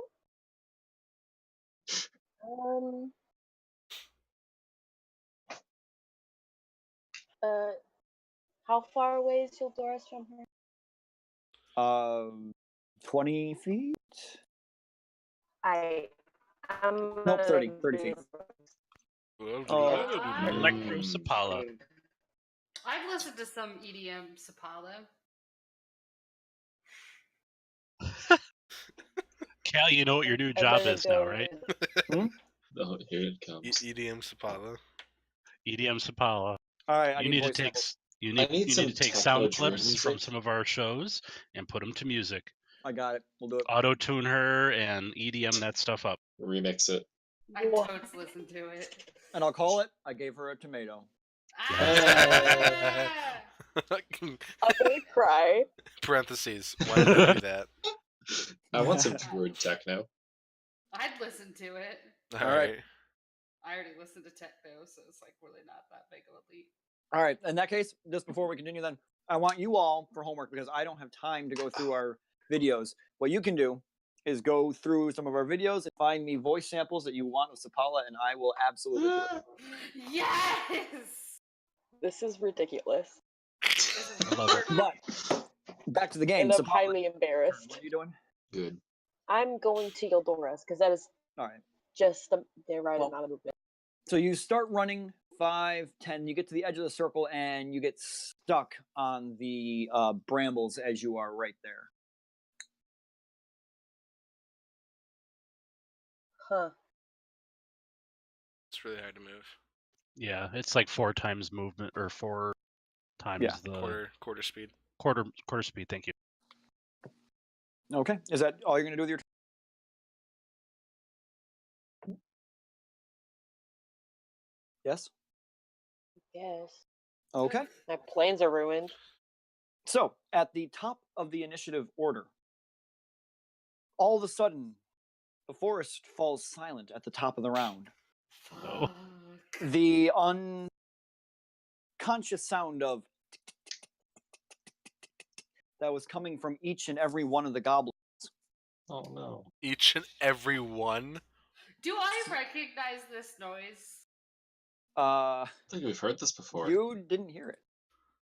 No, but like as who my father is, like I can. You recognize didn't this hear as the a- noise, though. I didn't hear the noise. Okay. Well, because you're saying we were able to hear it now because of the voice. Everything's so I'm- quiet now. Or I'm you just saying. I'm just saying for flavor.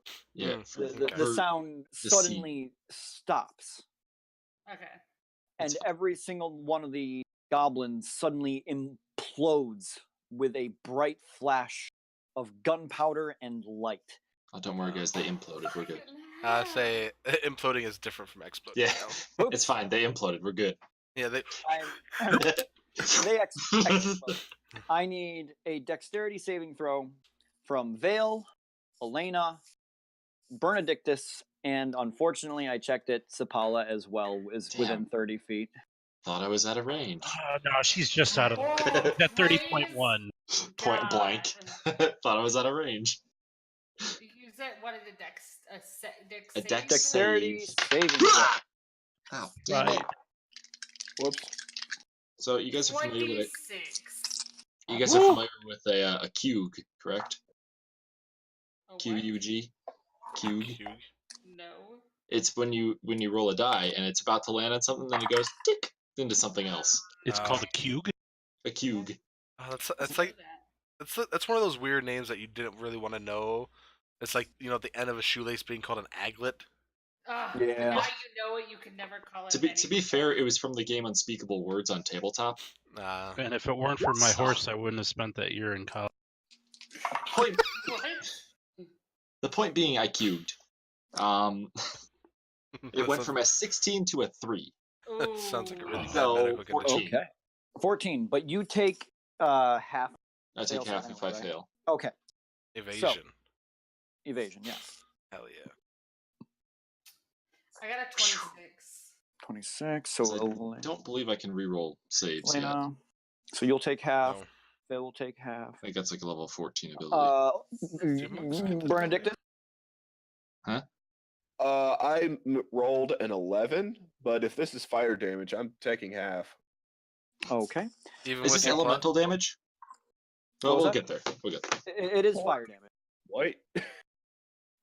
And hold on, I need to roll the dex saves for the Hanyo Sai real quick here. It's not going to be great. Are you adding your aura to it? Sapala, what did you get? 13. Yes. Okay. Okay. Only one who took full damage. Yep. Well, no, It- and all the guards. So, Sapala, you Wow. take 34 points of fire damage. What? Wow. Wow. And are blasted about 10 feet away. So we're just gonna whoop Hey, flatch up there. So You're next I to went through the Eldorus. vines. She can fly. Yeah, you're a little further into the. All the Hanyo Sai here take the damage as well. So we're gonna go boop. Did he take damage? No, you didn't take damage. You took damage. 24 plus. Ooh. Another katana for the taking? Yes. I'm gonna turn into Zolo from One Piece. Zoro. Stop. No, Zolo. Not Zoro. Sorry. One We're Piece. not having Look it up. this. Yeah, Zoro alright, I has heard the Zelda. sword in his mouth. I'm gonna turn into Zelda from One Piece. That's why I was like, what? Wait a Yeah. minute. Totes. You're gonna make me have a fangirl moment. Please stop. Which part? It's hard to decide which One. direction these people got blasted in. That The guy One probably Piece part. he probably went backwards because there were 3 stabby stabbers in front of him. Yeah, that's a good point. So this guy ended up in like more of the explosion. That's Probably rough, this guy bro. too. That poor guy. Don't you hate it when you're getting juggled in a fighting game? Yeah, pretty much. So, if you're talking about the guy with the sword, that's Zoro, not Zolo. It's His fine. name is Zolo in the Japanese show with an L. Zoro is what 4Kids named him and Oh, what he is whatever. continued continued to be called in the English translation. Oh, really? 4 Oh, kids did that? roasted. Yeah, 4Kids did How that. could they do that? That's taken. Because they're 4Kids. That's Antonio Banderas right there. Okay, so Thank you. after all that, oh, did I get this guy? It is. Haha! Uh, I remain firm. it is now Vale's turn. Yeah. I forgot. So 34 damage to everyone there. Elena, you take what's that? 12? No, Nice. No, hold on, not 12. 17. 17. Thank you. 17 points of fire damage, Was a guess.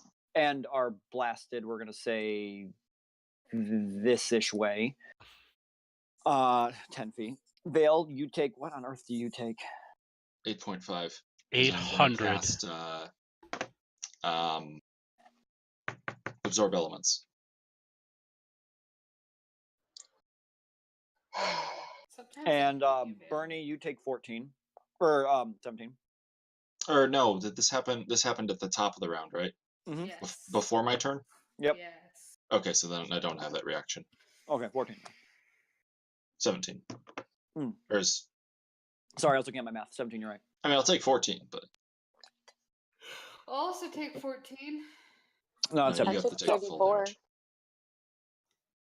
It's I Apollo don't wins. have to take full damage. Also, and as this is going on, you also watch, or hear rather, as I'm just gonna borrow one of these guys, or I don't need to. In the middle of the tent, which has exploded, you hear and see.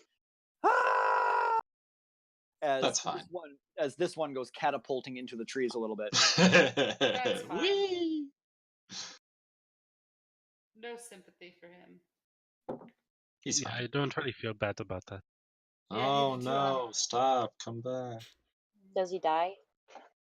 He's still screaming. Not yet. Okay. It sounds like he's having fun though. It's kind of like a ah! He's This is not the same sadist. goblin that we saw the night previous, is it? You didn't make a perception check, but no, it is. Okay. But I was gonna very say, I similar. will if I have to.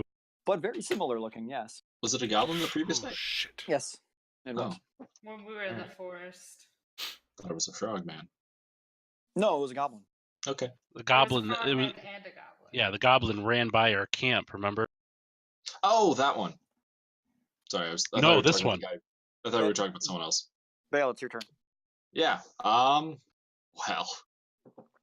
So what's left? A single knoll. Mm-hmm. All right. I mean, we could take out the Anya side. Two. There's enough dead 16. ones that we can all get new swords, okay? Should kill them all. What? Later. Later. I'm gonna go over and help Elena up. And well, can I do that as like a bonus action? Mhm. And I'll take the dodge action again. I say thanks. That really hurt. Okay, so that's your turn. This Hanyosai who landed next to the knoll, getting tangled in underbrush and everything, is just going to, as he's trying to get up from the explosion, begins hacking at the knoll that's on the ground next to him. Do you have disadvantage while you're prone? Yes. Yeah. I'm gonna say for flavor that these guys are prone. Oh, that's not bad. Ah! Oh, Yeah, would the bombs... Oh, I guess the bombs wouldn't affect them. he'll actually hit with disadvantage on the ground. Oh shit. Well. And then I just threw my dice on the ground. Why would I do that? Why would I do that? Get out of here, die. Oh, okay. So the knoll and this Hanyosai were actually blasted right next to each other, and we're both laying on their back. And the Hanyosai just kind of rolls over with his katana and just gingerly places it in the knoll's stomach, which howls. And then, like, he begins to pull himself up to his feet, pressing down on the katana into the knoll, penetrating deeper into the ground as it's like struggling and clawing at its stomach. And then once he's standing, retrieves his blade, giving the creature one final death rattle, shakes the blood off his blade, and sheaths it, as everyone now lies dead. I go find our goblin guide. Okay, make a investigation check. Can we follow the smoke trail? with advantage following the smoke trail. Really? Well, I am in a forest. You are in a very dense forest, which I guess counts as a jungle. I guess. My favorite terrain is a field of bodies. Okay, Glaive. Is it investigation? Aw. Yes. Horribly accurate. 22. 22. Following the trajectory and the smell of singed goblin flesh, you walk about 10 feet away from the tent where you find this one hanging upside down by his ankle from a tree limb. That's uncanny smile still bold across his face. Slight burns, smoke coming out of his ears, and maybe slightly still on fire, but just hanging there. That was fun. I hold up my sword and say, "Are you working for the Ravager?" Not No. anymore. What do you mean, not anymore? Let's kill him. Not presently. Just You tried to blow were. him up. I've worked for a great many people. And the king that we're going to see, does he work for the Ravager? The great lord has declined to work with the Ravagers and the tincture of Taldore. This may be helpful to us. I pull him down from the tree Ah! and I take him with me. Like I have like the scruff. I don't know, like By the whatever- ears. Whatever I can like grab onto it, like. And then I go to the group. I say, he says he doesn't work for. Well, he worked for the Ravager, and the king has declined the Ravager and the tincture of Taldore. While I'm up in the sky, can I take a quick perception check around, see if there's any more? Sure, make a perception check. I also ask, why were we attacked? Do you know? There have been a few stragglers from the previous party that attempted to negotiate with the Great Lord. They have been quelled. This doesn't look quelled at all. They are growing desperate, clearly using suicide tactics.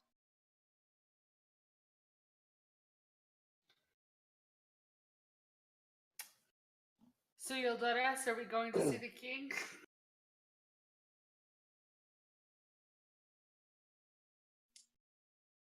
What? Are we running? There's ringing in the ears. No, I'm fine. I'm using you Aura okay? Vitality to heal people. I think Zipala's hurt.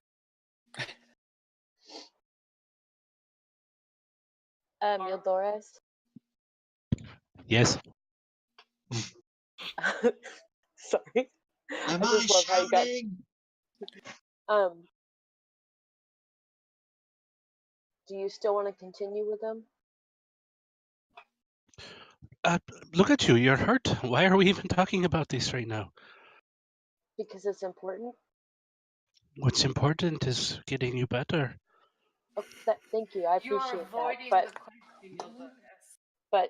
hey, I am not avoiding the this question. is an ABC. This is an AB conversation. Okay. Look, Yildoris. all of you, I don't know what I want to do yet. But right now we barely survived an explosion.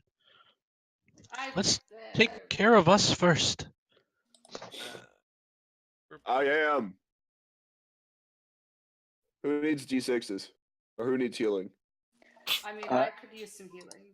Sipala, go. I got a 21 perception check, by the way. You do not see anything moving. It seems deadly quiet. Deadly. Do I? As if- with that, as do I if the- see? Do I see the As city? if the you're looking through Beak. No, I'm up in the air. I'm looking through Up my in own the air. eyes. He's a with- rocket with- man. With the height of the rainforest around you, you cannot. Okay. However, as you are all in conversation and such, one of the Hanuyosai actually approaches the still prone, I will assume, for the sake of this, Sapala, and extends a hand down toward you. Oh, that's nice. I look at his hand, and then I look at Eudorus, and then I look at his hand, and then I just stare at him. It begins like it points towards your leg, which has sustained a little bit of the burn from the explosion, and he points towards your leg. I think he means to heal you, Sabala. You know. This He one? Does he mean to heal her? I still have him like. I assume you're holding him upside down by the ankle, really. Oh, please be. That sounds awesome. Yeah. No, he's not wearing pants. He calls out over toward the bullywog, who glances over his shoulder, rips off a piece of his shirt and begins trying to tie it around Sapala's leg. Yes, he wishes to stop the bleeding. Oh. See, Paula just kind of just feels very awkward, and she's just not sure. But then she hands him a flower. As he's bandaging around your leg, making sure that it's tight, he almost doesn't seem to notice you pull this flower from the air, but as you cast the incantation and it materializes in your hand, he suddenly kind of like jars back a little bit. This one, what did he say? He said witchcraft. It's nature magic. Hanashe. You see the Hanyosai kind of leans forward a little bit, looking at the flower. He very gingerly takes it from your hand, and you can see this look of tentativeness. She means it as a gift. He looks around, and you can see that none of the other Hanyosai are looking at him, and he very discreetly stows it inside a chest pocket on his armor, Yay. secretively. However, I made a friend. the rest of the Hanyosai are gathered around a couple of the bodies that are on the ground, collecting their arms and placing them over their chest, closing the face mask on the front of the helmet, putting a hand on their chest. You hear a few of them say some words to each other.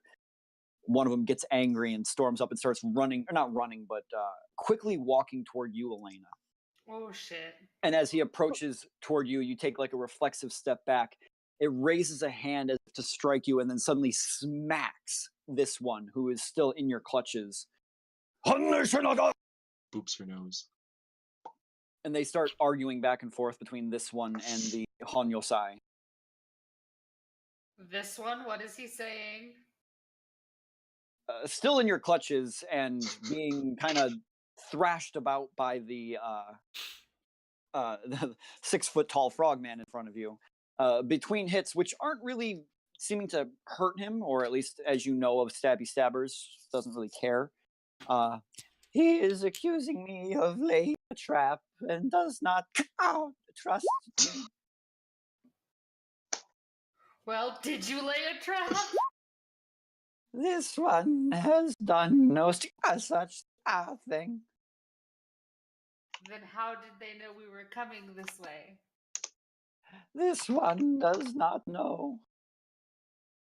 Can I insight check him? You sure can.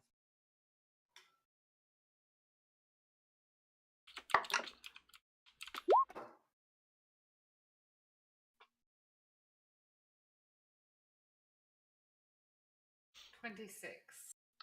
26. You have no idea. He's basically a god. Can I intimidate him? You can. Does intimidate count as a charm effect? Well, you can certainly try. Okay. Would be a fear. Anything. 18. how are you going to attempt to intimidate him? Starts to rip his foot off from his leg. I hold my sword up to like his jugular and I like point, like push it in enough where it starts to bleed. Yeah, scare him with pain. And I Well- say, you need to tell us the truth. I don't appreciate being attacked, and neither do these people. Well, Doris walks over finally from over in the shadows, and he's like taking notes in a little pocket journal. Oh no. I have been branded by Jamanzor. I have been scarred by the Ruiners. I have been whipped by the Honsai. Do you really think I fear pain? Nope, he's faster than you. Okay, first, just I can't even say his name correctly. Jamon Salwood. Yes. What? Jaman Saor. You work? Yes, you worked for Jermon Saud. They needed someone fluent in both Marquesian and Jorhassian. Interesting. What do you feel?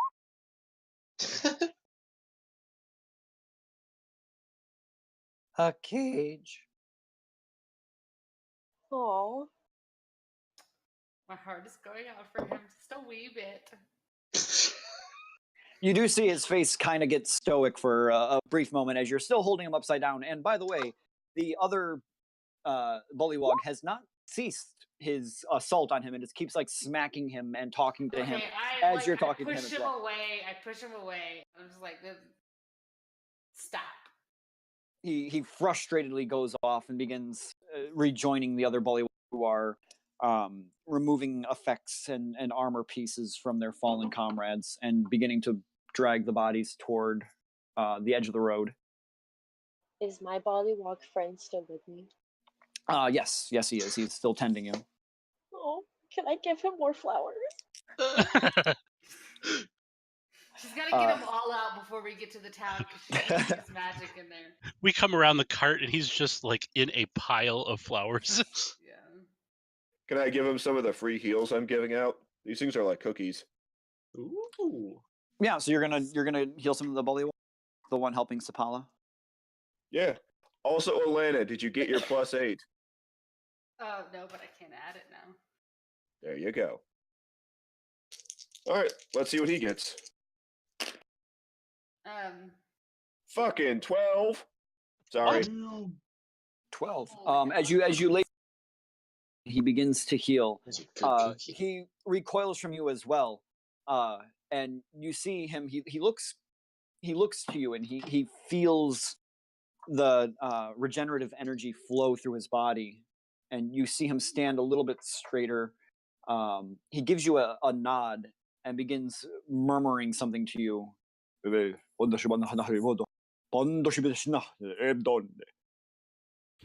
like this guy. Okay. All right, who else needs some? Keeping track down here. As you head toward the, other people, the Hanyosai puts his hand on your chest and like kind of pushes you back so as not to approach them. This one, what is he saying? He's warning, if you continue using magic, you may end up in the pit of teeth. Okay, well, that's interesting. Assy Paul Good gets side is I big don't actually need flowers. to sure point at anybody. This is just a healing aura. All So magic is forbidden for the Hanyosai. It is seen as an affront to the Great Lord. The Great Lord is ridiculous. well, I'd hate Wow. to see his back. That was a terrible dad joke. Oh, God, Going to that's tent. funny. That was funny. I'm gonna go in the tent and continue healing my party members outside of the site of the Hanyosai. So as you go to go back in the tent, you There you is no brush tent. aside you brush aside the fabric to see that it was just one single pole, still holding up just and as it falls away, you just see the crater where the tent had been. Okay, this one. Yes. You do not fear me and you fear a cage. I need you to be absolutely honest with me. Because we don't know what we're going into, and I am fed up with these lies. This one has never lied to you. I was gonna say, I'm pretty sure he's been telling the truth this whole time. He's creepy, but he's telling the truth. I do not trust you. What? I'm used to that by now. Uldoris walks up and cuts in between, not like position wise, but I set him down so he's on his feet. Oh, so he's doing a headstand. No, on his feet. Oh, you see now Um, he's badly burned. I'll give him one. Aww. As you heal this one, he looks up to you. The smile kind of fading from his lips. Thank you. No one has ever attempted to tend my wounds before. Oh, I can't handle this. I thought about it when we first met him. All right, this one. How about a deal? Yes. There is a village that we seek. Yeah. That What? Did somebody breathe out a bunch of pollen? I mean, Bugs. you did cause a whole bunch I of have plants some to water. grow. the smoke and in the we air. need your assistance in persuading the Great One. The Great One, If you... indomitable. Sorry, what did you say? The Great One is very indomitable. Not gonna lie, don't know what that word means. It means he's stubborn. Okay. Well, Well, do you know how to sway him? Sway him? Not swayed. We cover him in suede. Make a Hmm. persuasion check. It's just crazy enough to work. So you're saying there's a chance? I we need some blue suede shoes. used to have blue suede shoes. What up? 18. 18. This one will do everything it can to honey your translation to the Great One.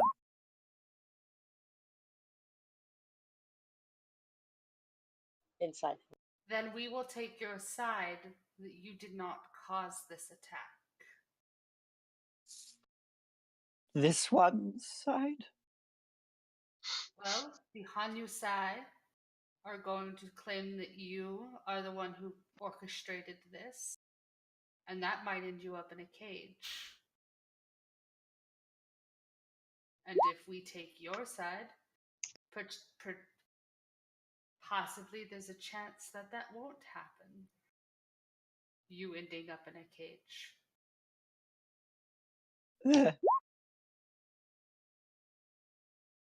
This one does not know how to thank you. Do not thank us. Help us sway. Dang it! Sway the Great One in our endeavor. You could answer another question. Yes. You said the Great One wants to raise another civilization, another people. Yes. What does he want to do with these people? What is his intent?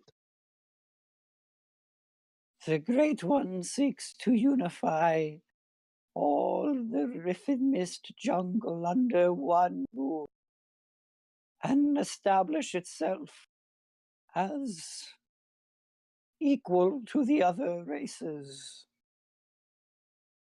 if not better. And he plans on using me to do so.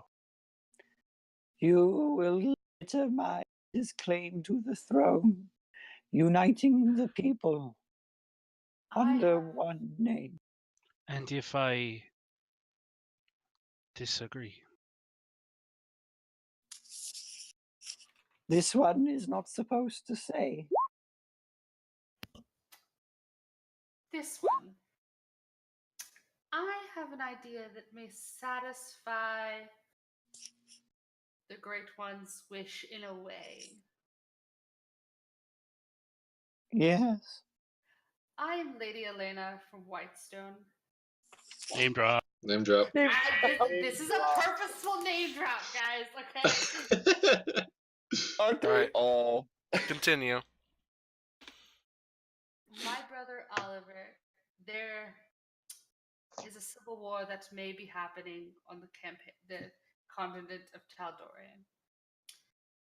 My brother is one side, and Drasig is another.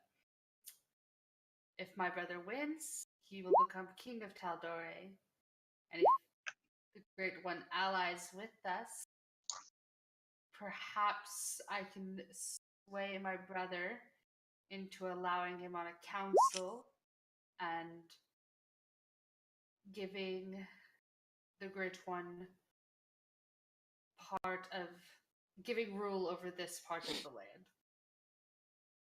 This one will bring that to the attention of the Great One. I'm sure Yes, he will I think be that's very. a great idea. That was out of character. Sorry. So 5.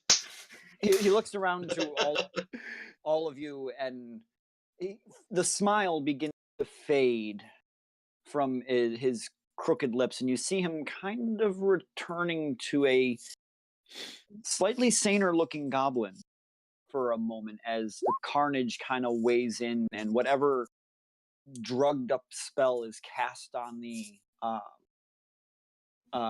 stabby stabbers begins to momentarily sway in his mind. He looks over towards Sapala, who is frantically a bullywog who is reluctantly taking each one and has now a very full pocket of flowers. You asked me my name. Yes. Yes. I Yes. have not uttered it since I was a child, and it has never been asked of me. Well. I My mean, Tell name me. is Jack Jack Jabba Jabba Wabba Jabba Jack. got it. Check. Repeat it one more time. Check, blah, blah, blah. Jack Jack Jabba Jabba Wabba Jabba Jack. Got it. But you could call me Jack Jack. I knew it. God damn it. Yep. That is a great name. Jack. Check, check. Jack. Do you Go. enjoy working for the Great One? This one has never thought about it. I have worked for many. The Great One is just another, and probably won't be the last. Maybe you should think about who you work for and taking care of yourself. Or just retiring? This one's work has kept him alive all.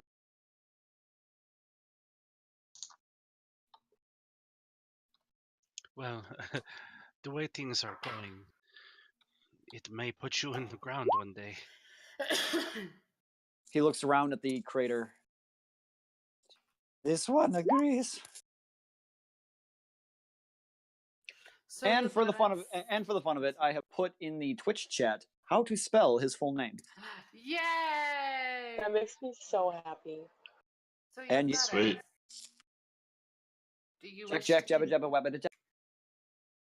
I just think of Greece when you say that for some reason. Greece. Why Greece? And you ruined it for me.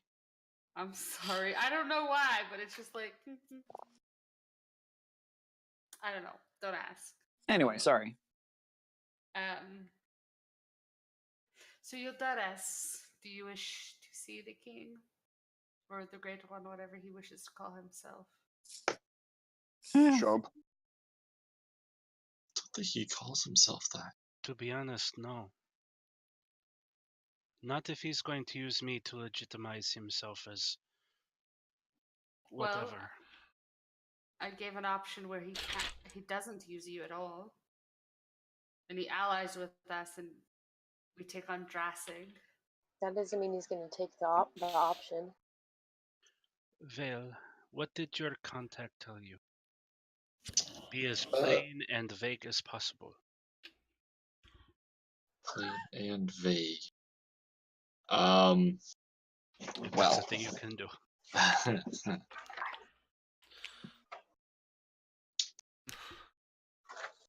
Well, he said that the king is going to want to use you to elevate himself, solidify his position. But I have an option where he doesn't have to. He's just If he takes the option. Yeah, the impression I'm getting is this guy's not someone who wants to share power.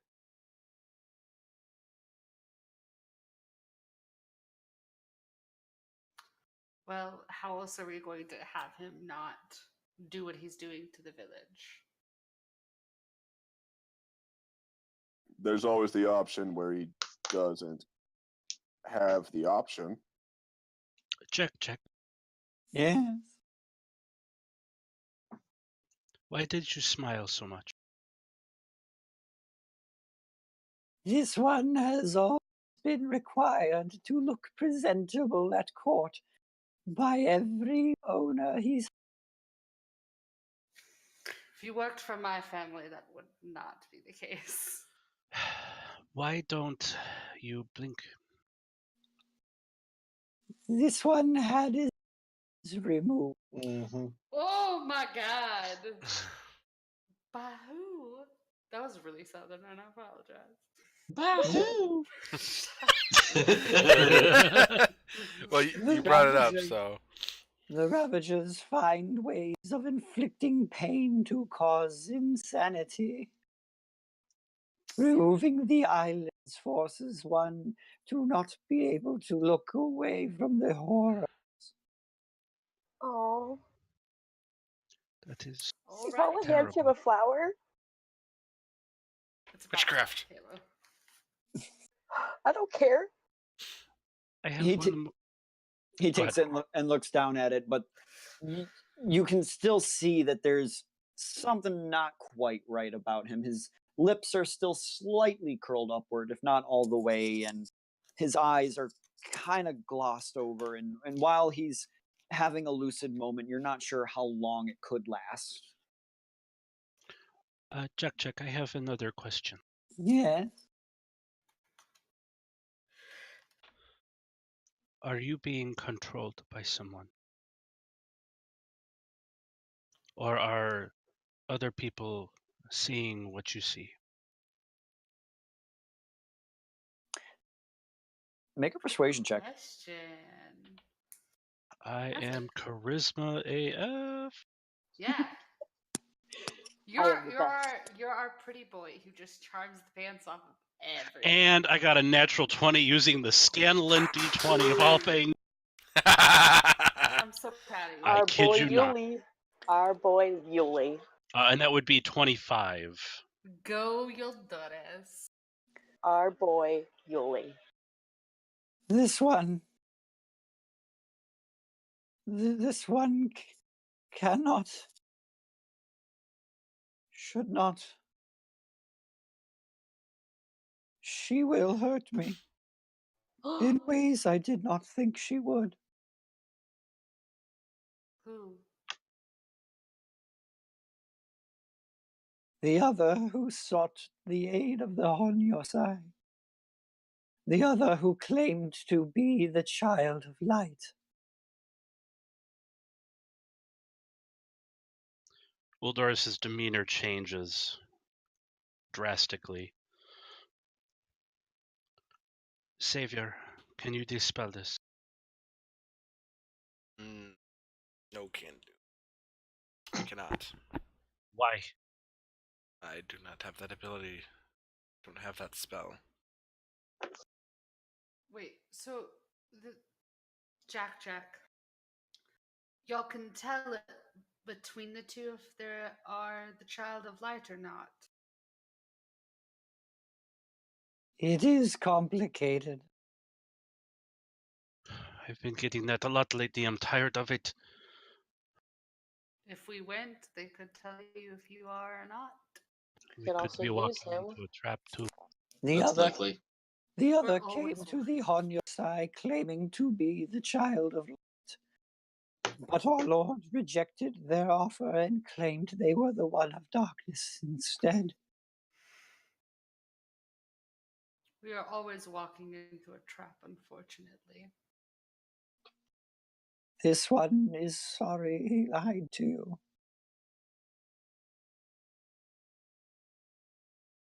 It's not your fault. You, unfortunately, are doing what you are told. This one always does what it's told. Maybe you should rebel. I'm just saying, it's a little fun. During this conversation, I'm going to sit next to Jack and start to ritual quest identify on him. Okay. He's a gal. To identify any spells that are on him. Yeah, so you spend 10 minutes as everyone's having a conversation here. And you're making me look up a spell. So without you know what, we're gonna homebrew it. There is a spell that you detect. It's not one that has been it seems to be an innate ability, almost as if like a basilisk turning you to stone doesn't cast petrify. It's just a magical aura that comes off. There is some form of magic that is allowing another person's consciousness to see through the eyes of this being at will. Okay. Eyes, ears, you're not sure what all senses or whether they can communicate while it's going on, but you know that they can at the very least see what Jack is seeing. Okay. I'll pull Oldoris aside, and I'll quickly teach you the cipher I made, and then tell him basically all what I found out with that. Okay. And while you're doing, Do I need to make a check to do this? To learn it? No. I don't think if he teaches you. I could teach you. If somebody else tries to decipher it, it's a check. okay. And at that moment, I'd like to take a break because I'm about to pee myself. Don't do that. I'm thirsty. So All right. We will be right I'm back. stressed out. Same.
Gotcha.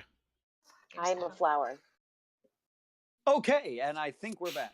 So, now that we have decided what we're going to be doing, Hopefully. I think, hopefully, the Not really. party is currently sitting in the middle of a forest with the smoldering ruins of their cart, as Anandawil and Laura come riding down the path from behind with the rest of the horses.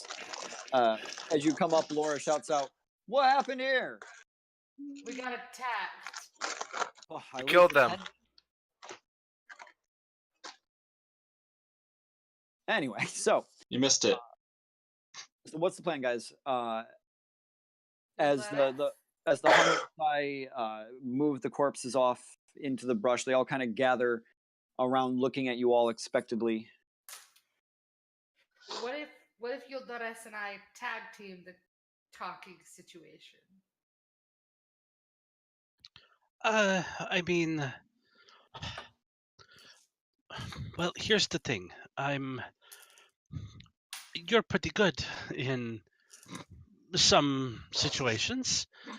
You have your circle, people that you're used to dealing with. I don't think any of us are used to dealing with this. To you, to them, I don't think they're really gonna care what Whitestone is. It's just another place, you know. This isn't about Whitestone. This is being able to handle a political situation.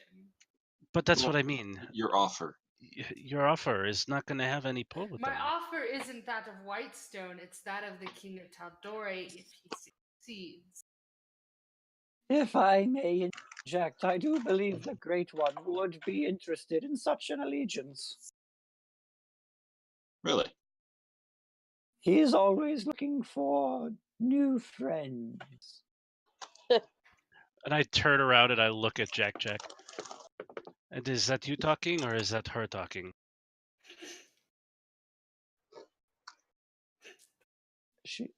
He suddenly gets very quiet.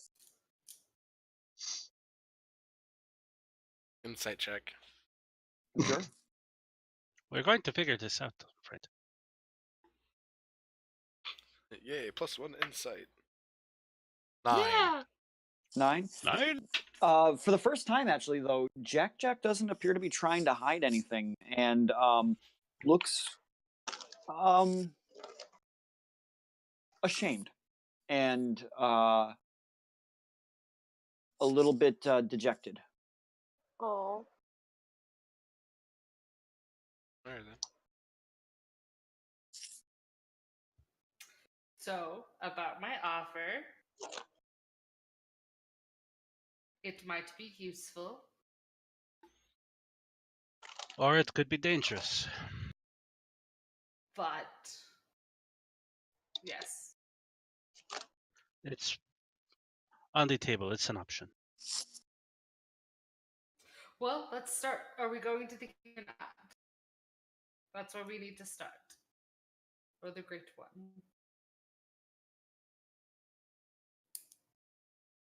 I'm not too thrilled to be in that city.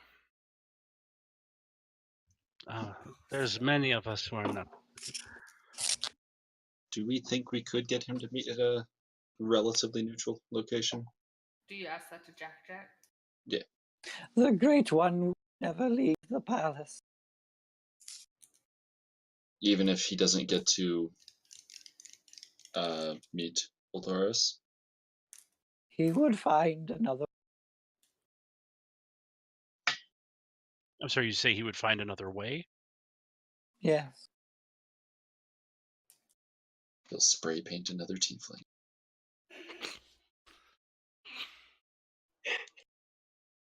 What would he do if I were to not show up?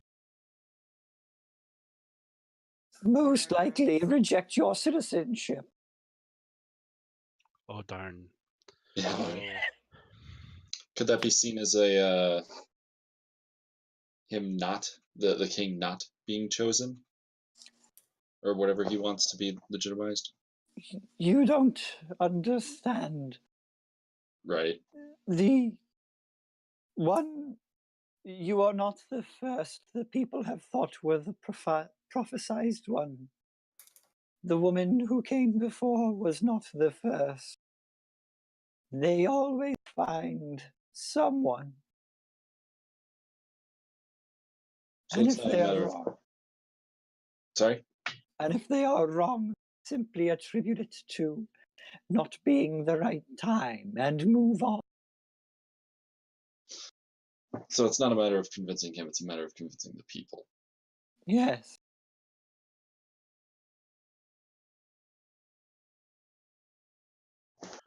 And with my penchant for shadows, I don't think I'm going to convince many people that I am the bright one. But Eudorus, those who are brightest cast the biggest shadows. Ooh. That is exactly what the Great One thinks, and why he rejected the one that came before. Until That I was tell pretty him dank. no. What did you say, Kayla?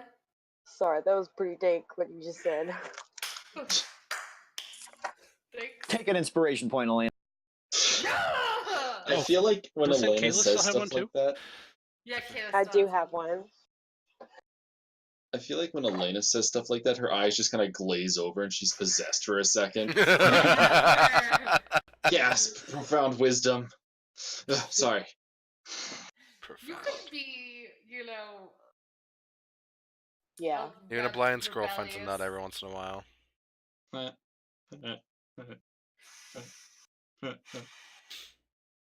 So, Oh. are we going to see the king?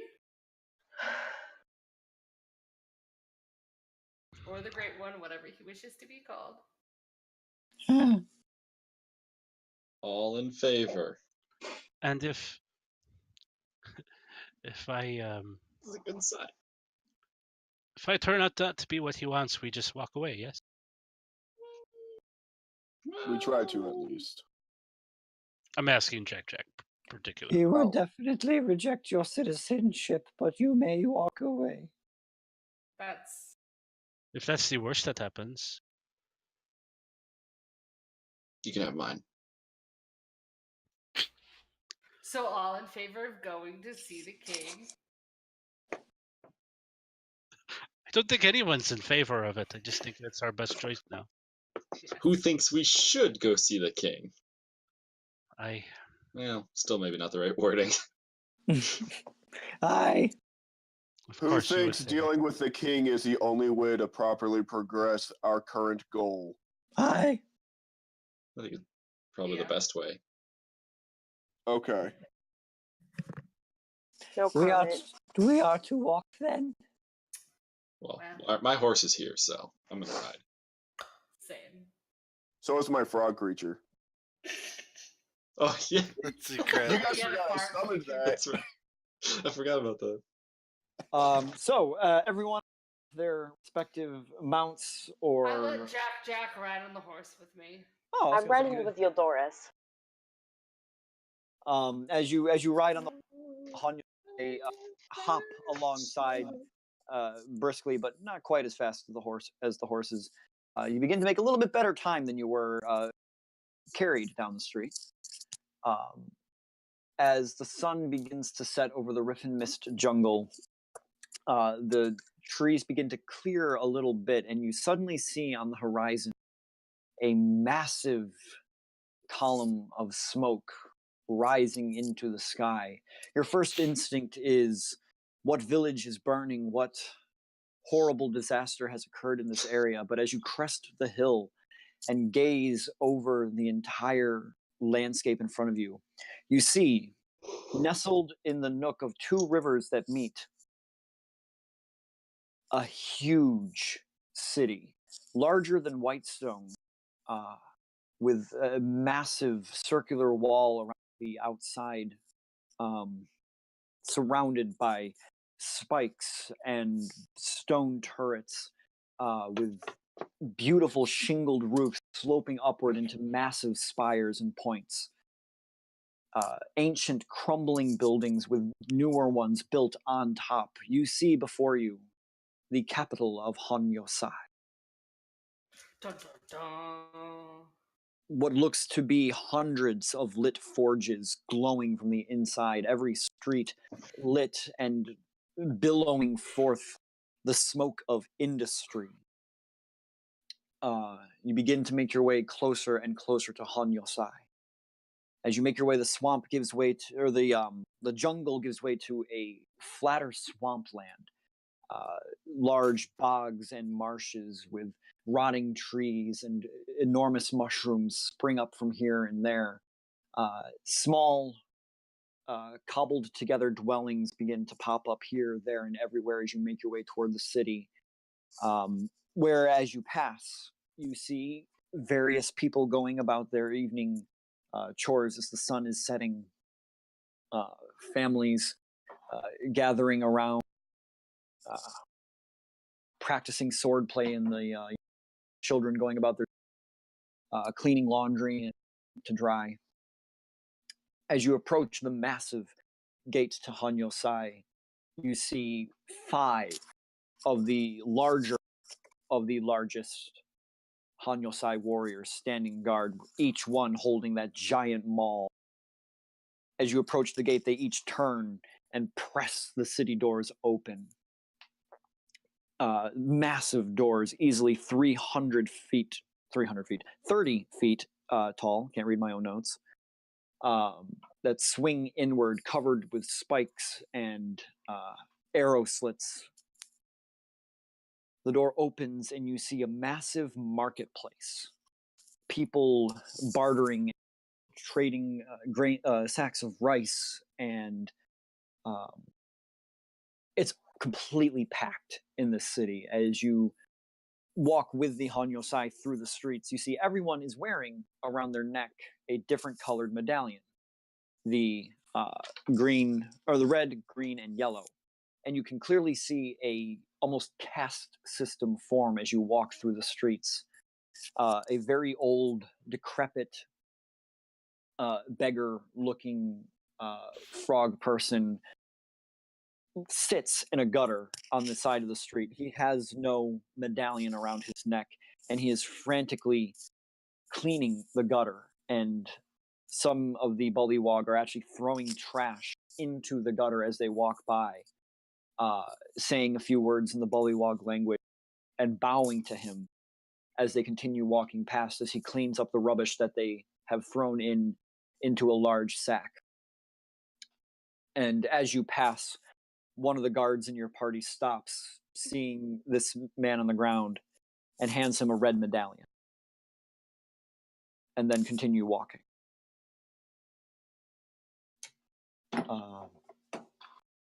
I would like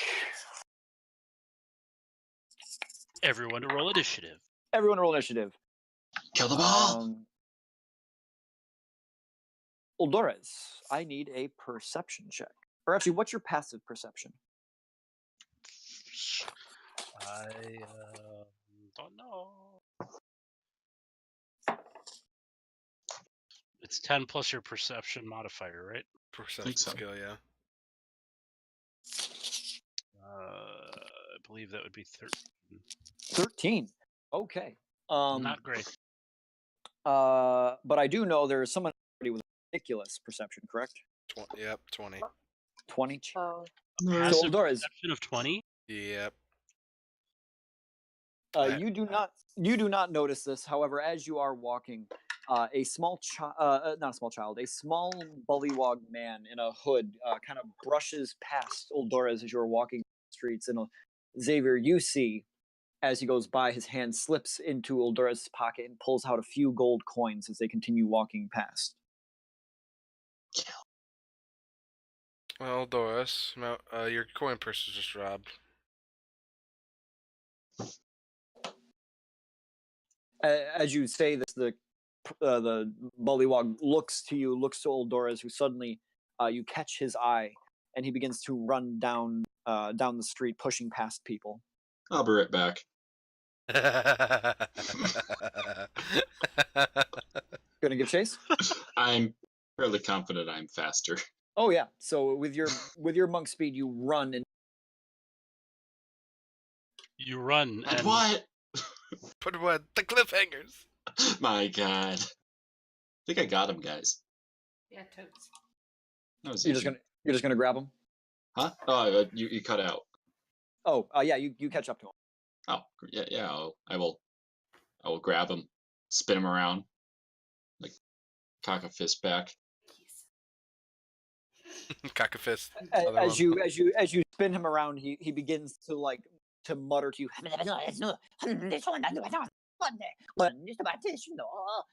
The gold.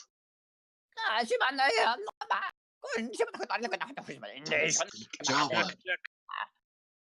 What does he? He is pleading for you not to inform the authorities. And as he says this, one of the Honyosai comes up right next to Vale and extends a hand toward the Bullywog, who, as he's speaking, is like,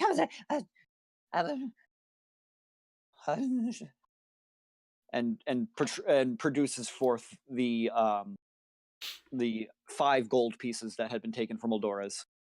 Uldoris, seeing this, hollers out, "It is okay. I gave it to him. Nobody else saw. It was a gift." Oh well, now I Um, look foolish. Jack kind of looks to you for a moment with a half smile on his face. Says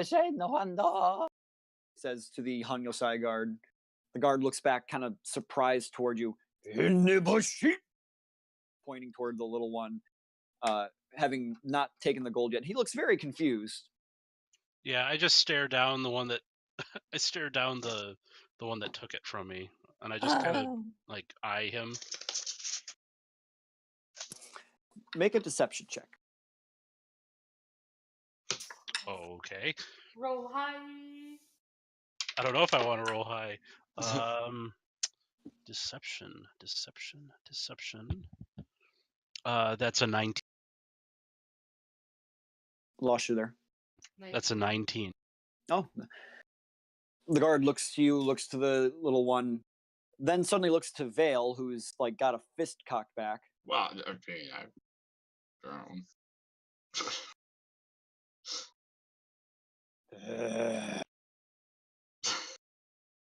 Turns and walks away. That would have been great if I got arrested right there. Totes. No, wait, I gave it to him. What?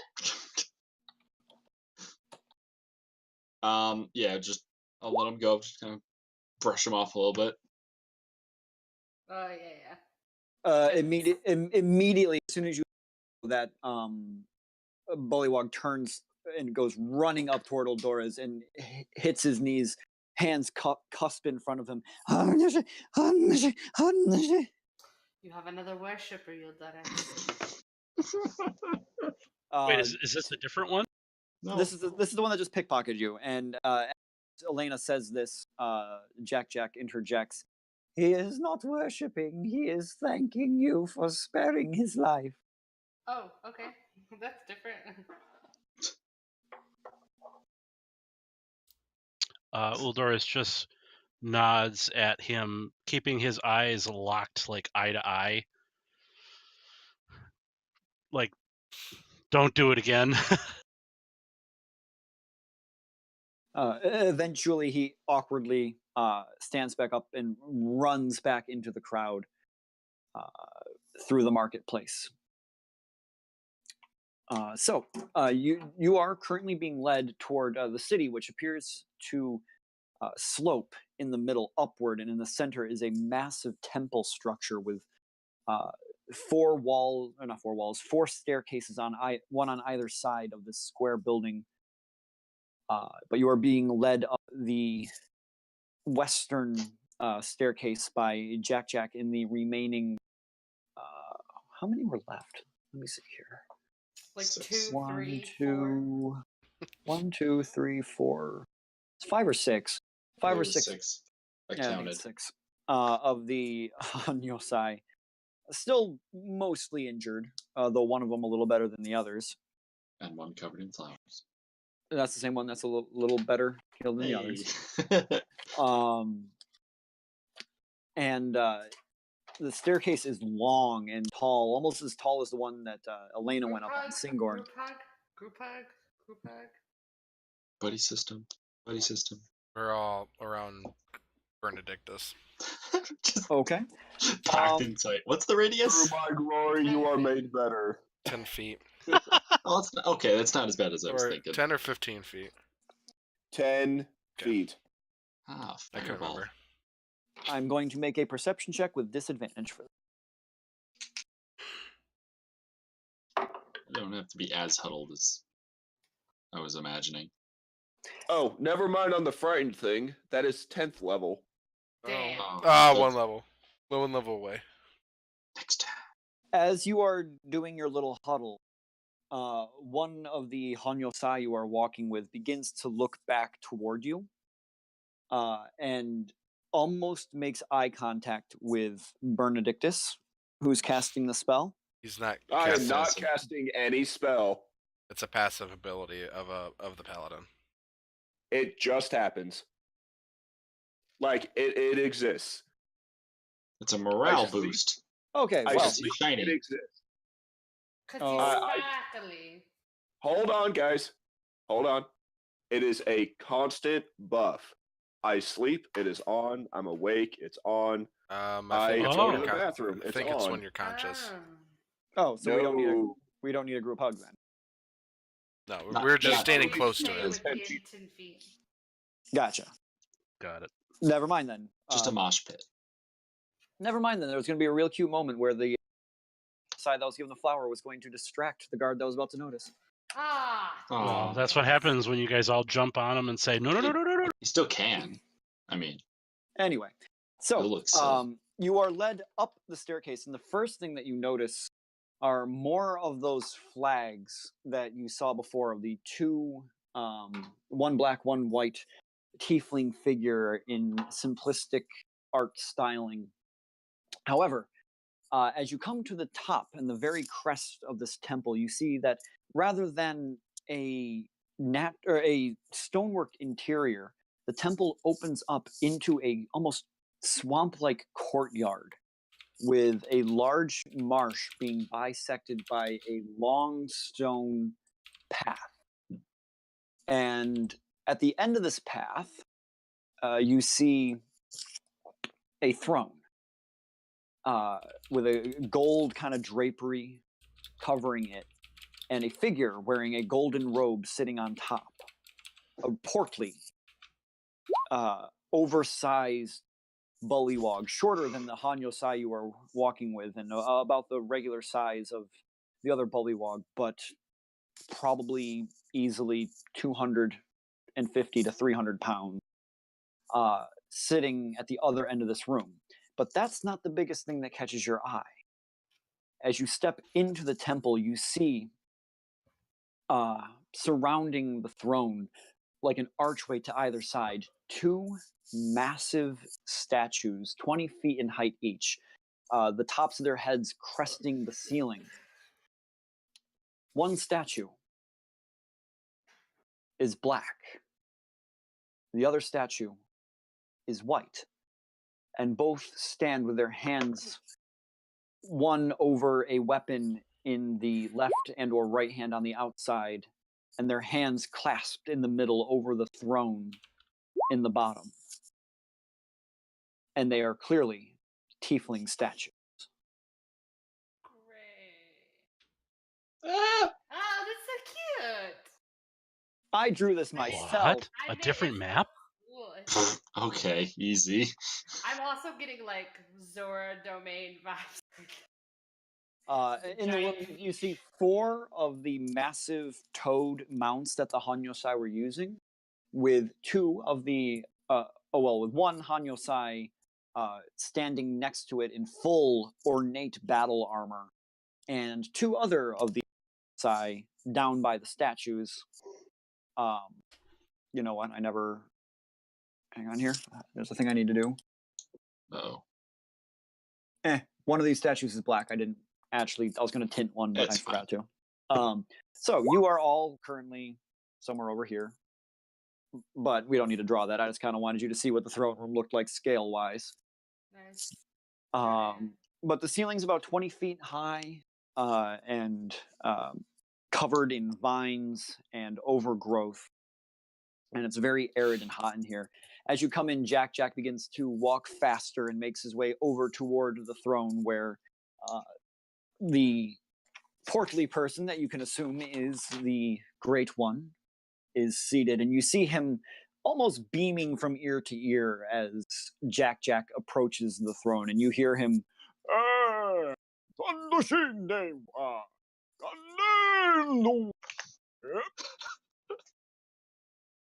Jack turns around at the base of the statue.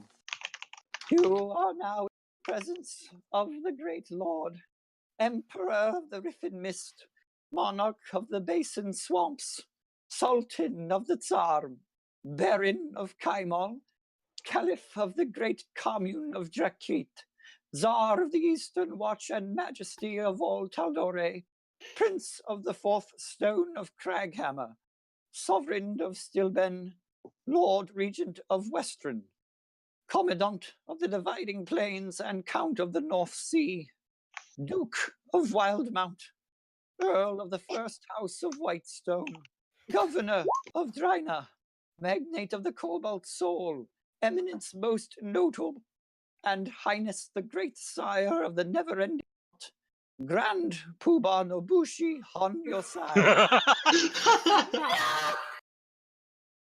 I'm totally calling Grand Poobah. It's happening. Careful, don't pull something, because that felt like a stretch. And all the guards in the room bow as sigh uttered and give a deep bow. I bow as well. Not as deep, but I bow. And then I tell the others, bow. Bow. I give it even less deep bow. Heck, Duke of Wildmount. Uldoris bows reluctantly as he looks around the room. Is anyone abstaining from the bow? Is anyone watching to see if I am? Everyone is watching to see if you are. They're all I- bowing too. Yeah, I was gonna say, if they're I'm watching me, gonna they're I do did not say I bowing. was looking around the room. The Great One is definitely eyes transfixed on every Oh, one of you. that's fair. I'm gonna do the thing where I make Vale bow, Whoa, hey. not harshly. Making my own thing. And I think Sapala's the only one I didn't. I can't decide. She's low enough to the floor. It counts. Just bow, Sipala. Just a little one. Nod You your can head. even curtsy sarcastically. I bow my head. His Magnificence welcomes you to this great city and asks what you think of it. It's beautiful. Anewa. You see him give like this really massive like spin of the hand and a bow of the head toward you.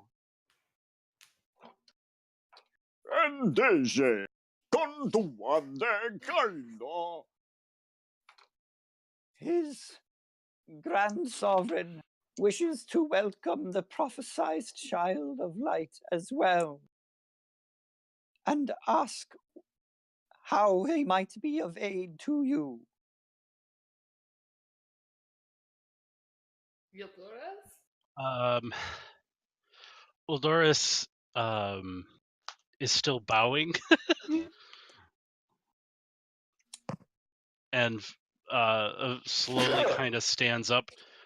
He takes a step forward, and as he does so, he starts to draw the shadows in around him to kind of brighten the room a little bit.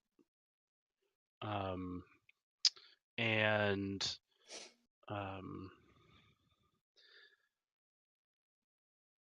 most omnipotent Grand Poobah, it is a pleasure to meet you. You have already welcomed us into your city. As you darkness in on yourself, brightening the room around you, many of the Honyosai reflexively partly unsheath their blades. You hear this chorus of around the room, and the astute among you will note that there are more sounds of blade unsheathing than guards that you can see. However, as the darkness pools around you and the room brightens, you say these words, you see the eyes of the Great One widen. And he points toward you. Oh! Intisha! Ah, ah, ah! Veil.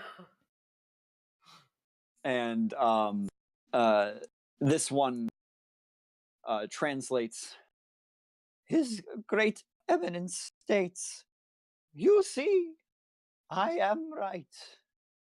It is only through darkness that one can honor the light. You are the child of light. Heck, Yoglorath. Right? He just kind of looks back and forth at everybody like, oh, okay. Just Guero. thumbs up, thumbs up, thumbs up. You will be escorted to the other village, Keru village, to convince them to join this empire.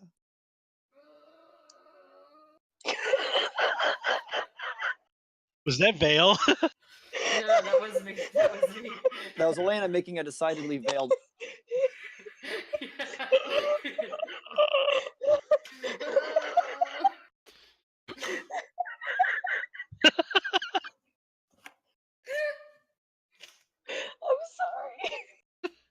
sorry. As- Veil is offended. Yeah, as those words are uttered, my eyes kind of shift over to Vale to see if there's a reaction. Make an insight. Yeah, it's kind of a. Oh, geez, of course. Hmm. Excuse me.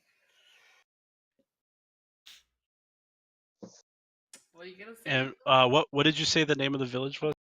Keru. Cairo? Yeah.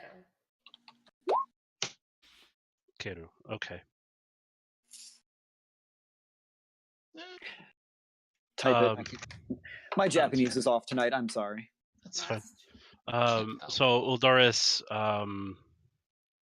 stands in place, and he does nod, and oh, ever-seeing Grand Poobah, what is your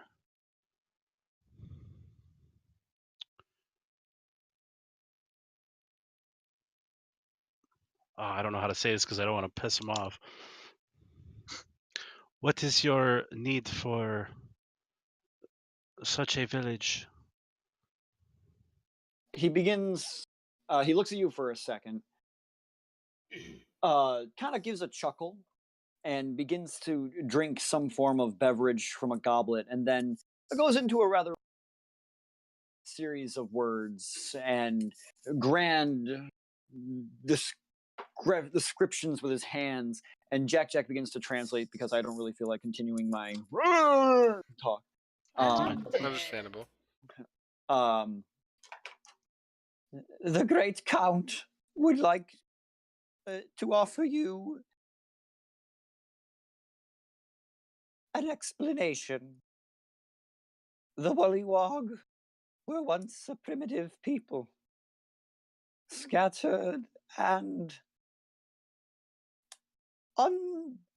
undesired by the rest of the world. The people of Keru village sought to emanate the ancient ones that built the grand structures in the Riffin Mist jungle. It is there that our Grand Tsar was born and became enamored with the prophecy of the two children. However, the people of that village rejected him and cast him out. His own father has barred him from the sacred temple that they have based their entire culture upon. It is his wish to reunite all the people under this ancient belief and tradition, instead of a warring faction against them.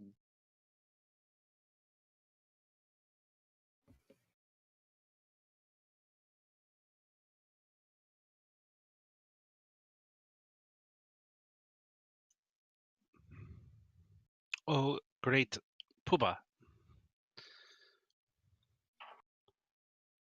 Your words make sense. But may I offer another perspective? Perhaps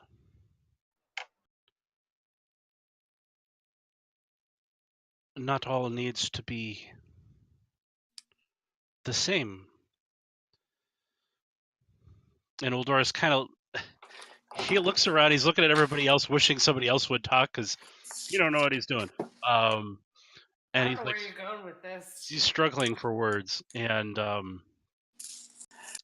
You see Grand One start making a motion with his hand, kind of trying to pull you toward him, and Jack eventually goes, His Grand Eminence would like you to approach the statue. Don't do it. I step up next to Yildiris. I'll go with you, Yildiris.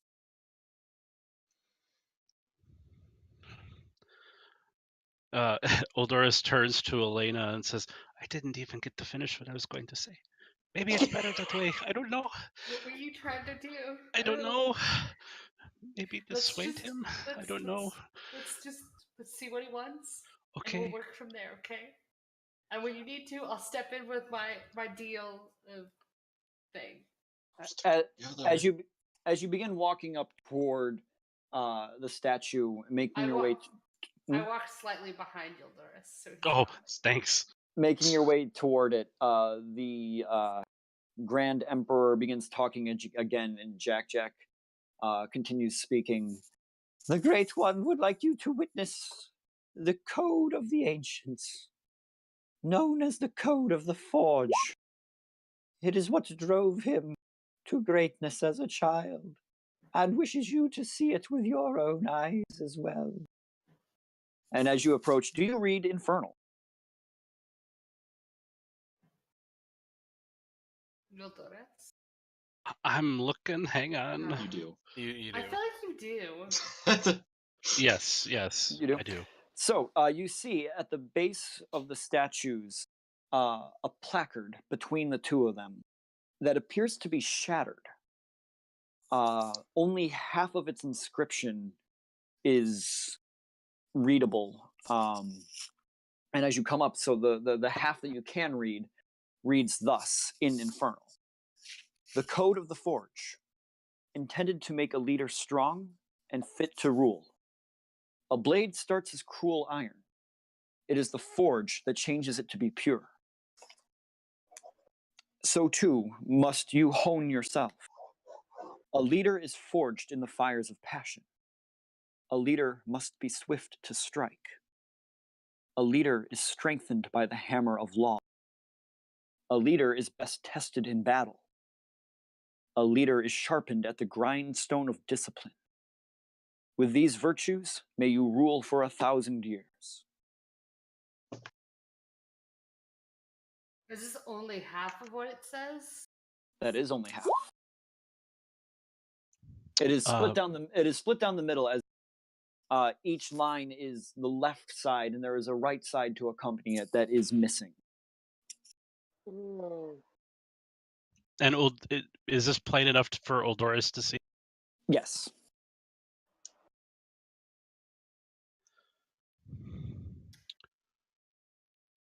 Great One.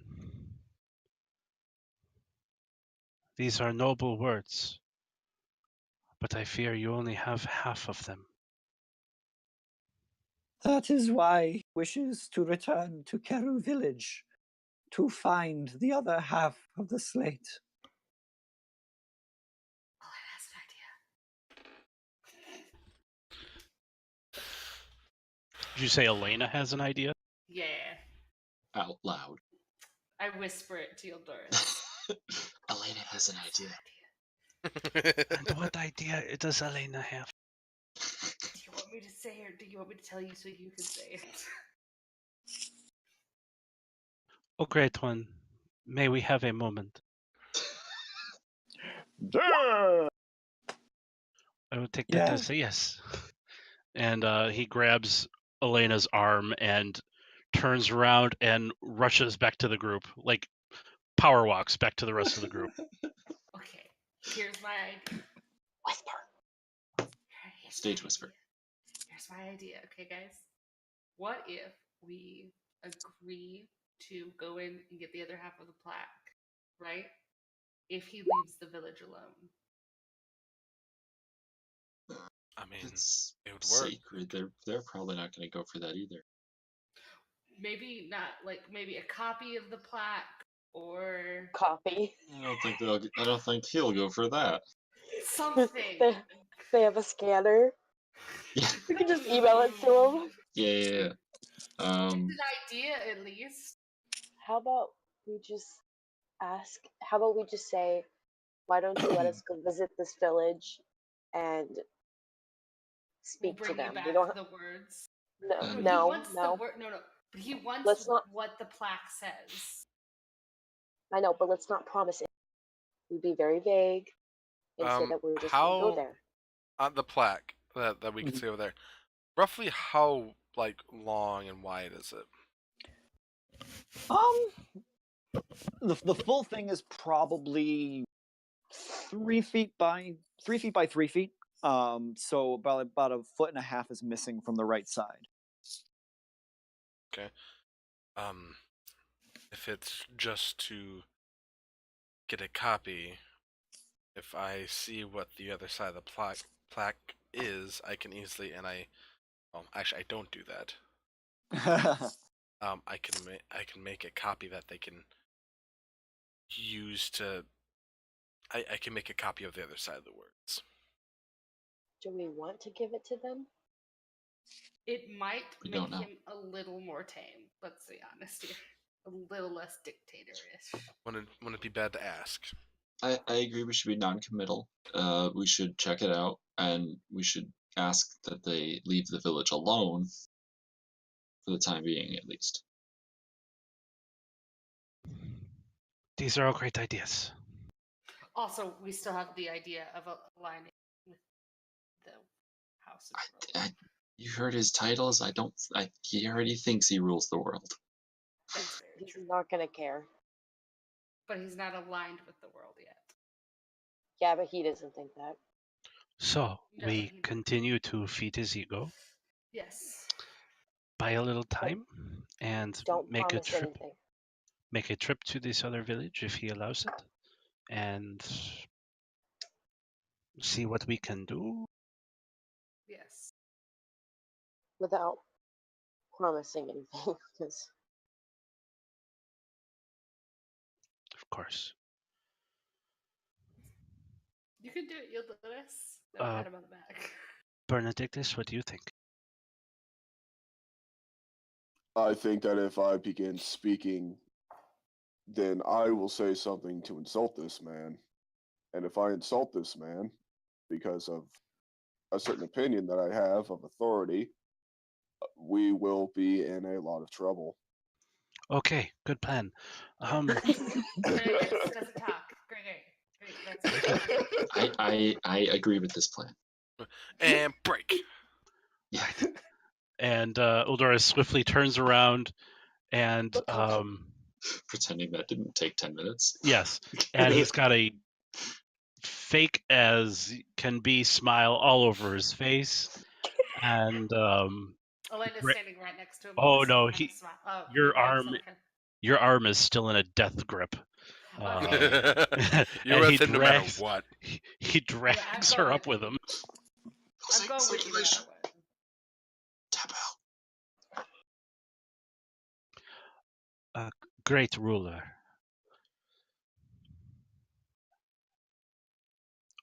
A proposal. You would like the other half of these words, these great teachings, these oaths of the forge, yes. And the sacred temple returned to our people. The sacred what? The sacred what? Temple. Hmm. That sounds heavy. I can only create something about no longer than 3 feet on side, so he's out of luck there. Yeah, well, they accept the replica. A tiny replica. You just make it From 3 the gift feet by shop, 3 yeah. feet. The gift shop version. The snow globe. More I just souvenirs. can't. They'll only last an hour, Oh. so better Oh book my it out of the gosh. city. By the time it goes poof, we're already long gone. Like Ding Dong Ditch. It shrunk over the years. On with what you're saying, Dolores.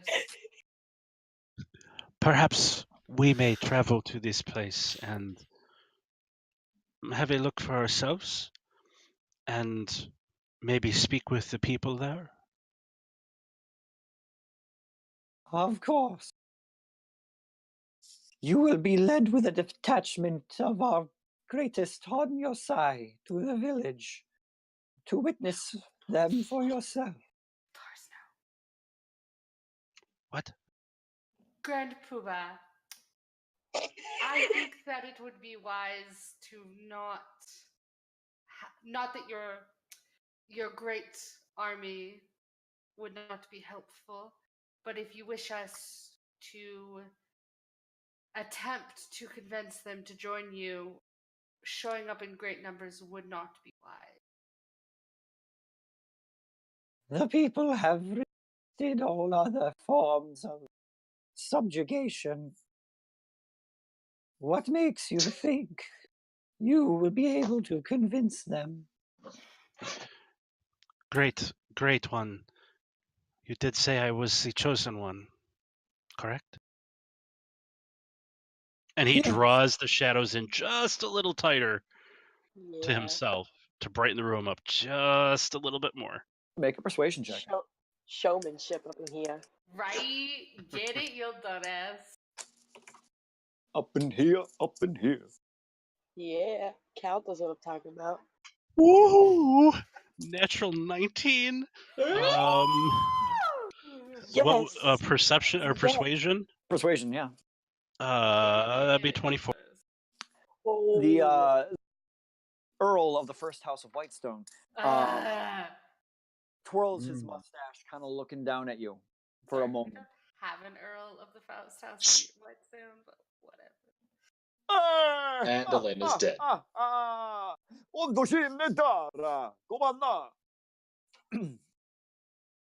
The Great One states, of course you are, and of course you will. If you are successful in convincing them to join us, you will be granted a sum of 20,000 gold pieces, property within the whole, and rights over our entire army as the commander. I mean, that's a pretty nice. It's pretty nice. Shut up, No. Elena, please. This is Peggy. This is Peggy. Sorry. Furry just smacked himself in the forehead. Richard, while we're there, they have to. Yeah, Uldoris's eyes are like dollar signs and like he can't even comprehend what that money is and all these other things that he's just rattling off. He's just like blank faced, eyes wide. Veil too, if that was loud enough to hear. Oh yeah, Layla definitely. We're good people. Paul's not in- Are we? Are we? Well, Sapala is. That's true. I'm not impressed. I don't say that though. I'm just standing there looking blank faced. I'm with Sapala there.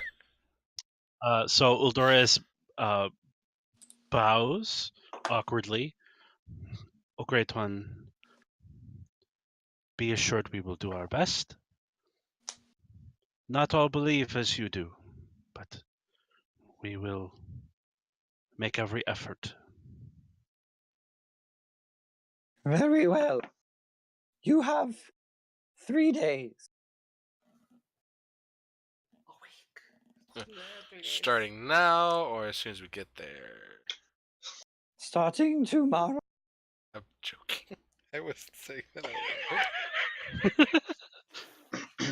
That was more of a joke outside Great. the game. 3 days starting tomorrow. Is there How long any does it take to get leniency? there? What she Yes. said. The How 3 long days. does it to get there? A day. So we have 2 days. Oh, Is it a day by foot or by horse? A day by foot. Okay. By Okay. frog. By frog. As the frog flies. Faster by frog. Or horse. We take our leave, Great One. Thank you for your audience. And you are led out by the other Honyosai, but Jack stays with the king. We are so screwed. And as you exit the temple, looking out as the last ditch light of the sun falls to the other side of the Rift and Mist jungle, we'll call that a session. That was such a Oh, good yeah. session. Oh, That was such- Boy. What have we gotten ourselves in? You remember when I thought that me being the champion of the Raven Queen was bad? This is bad. No, we still do. we still do. Everyone, thanks for tuning in. Hope you enjoyed the show. And is it Friday yet? I wish it Yes. was. Bye.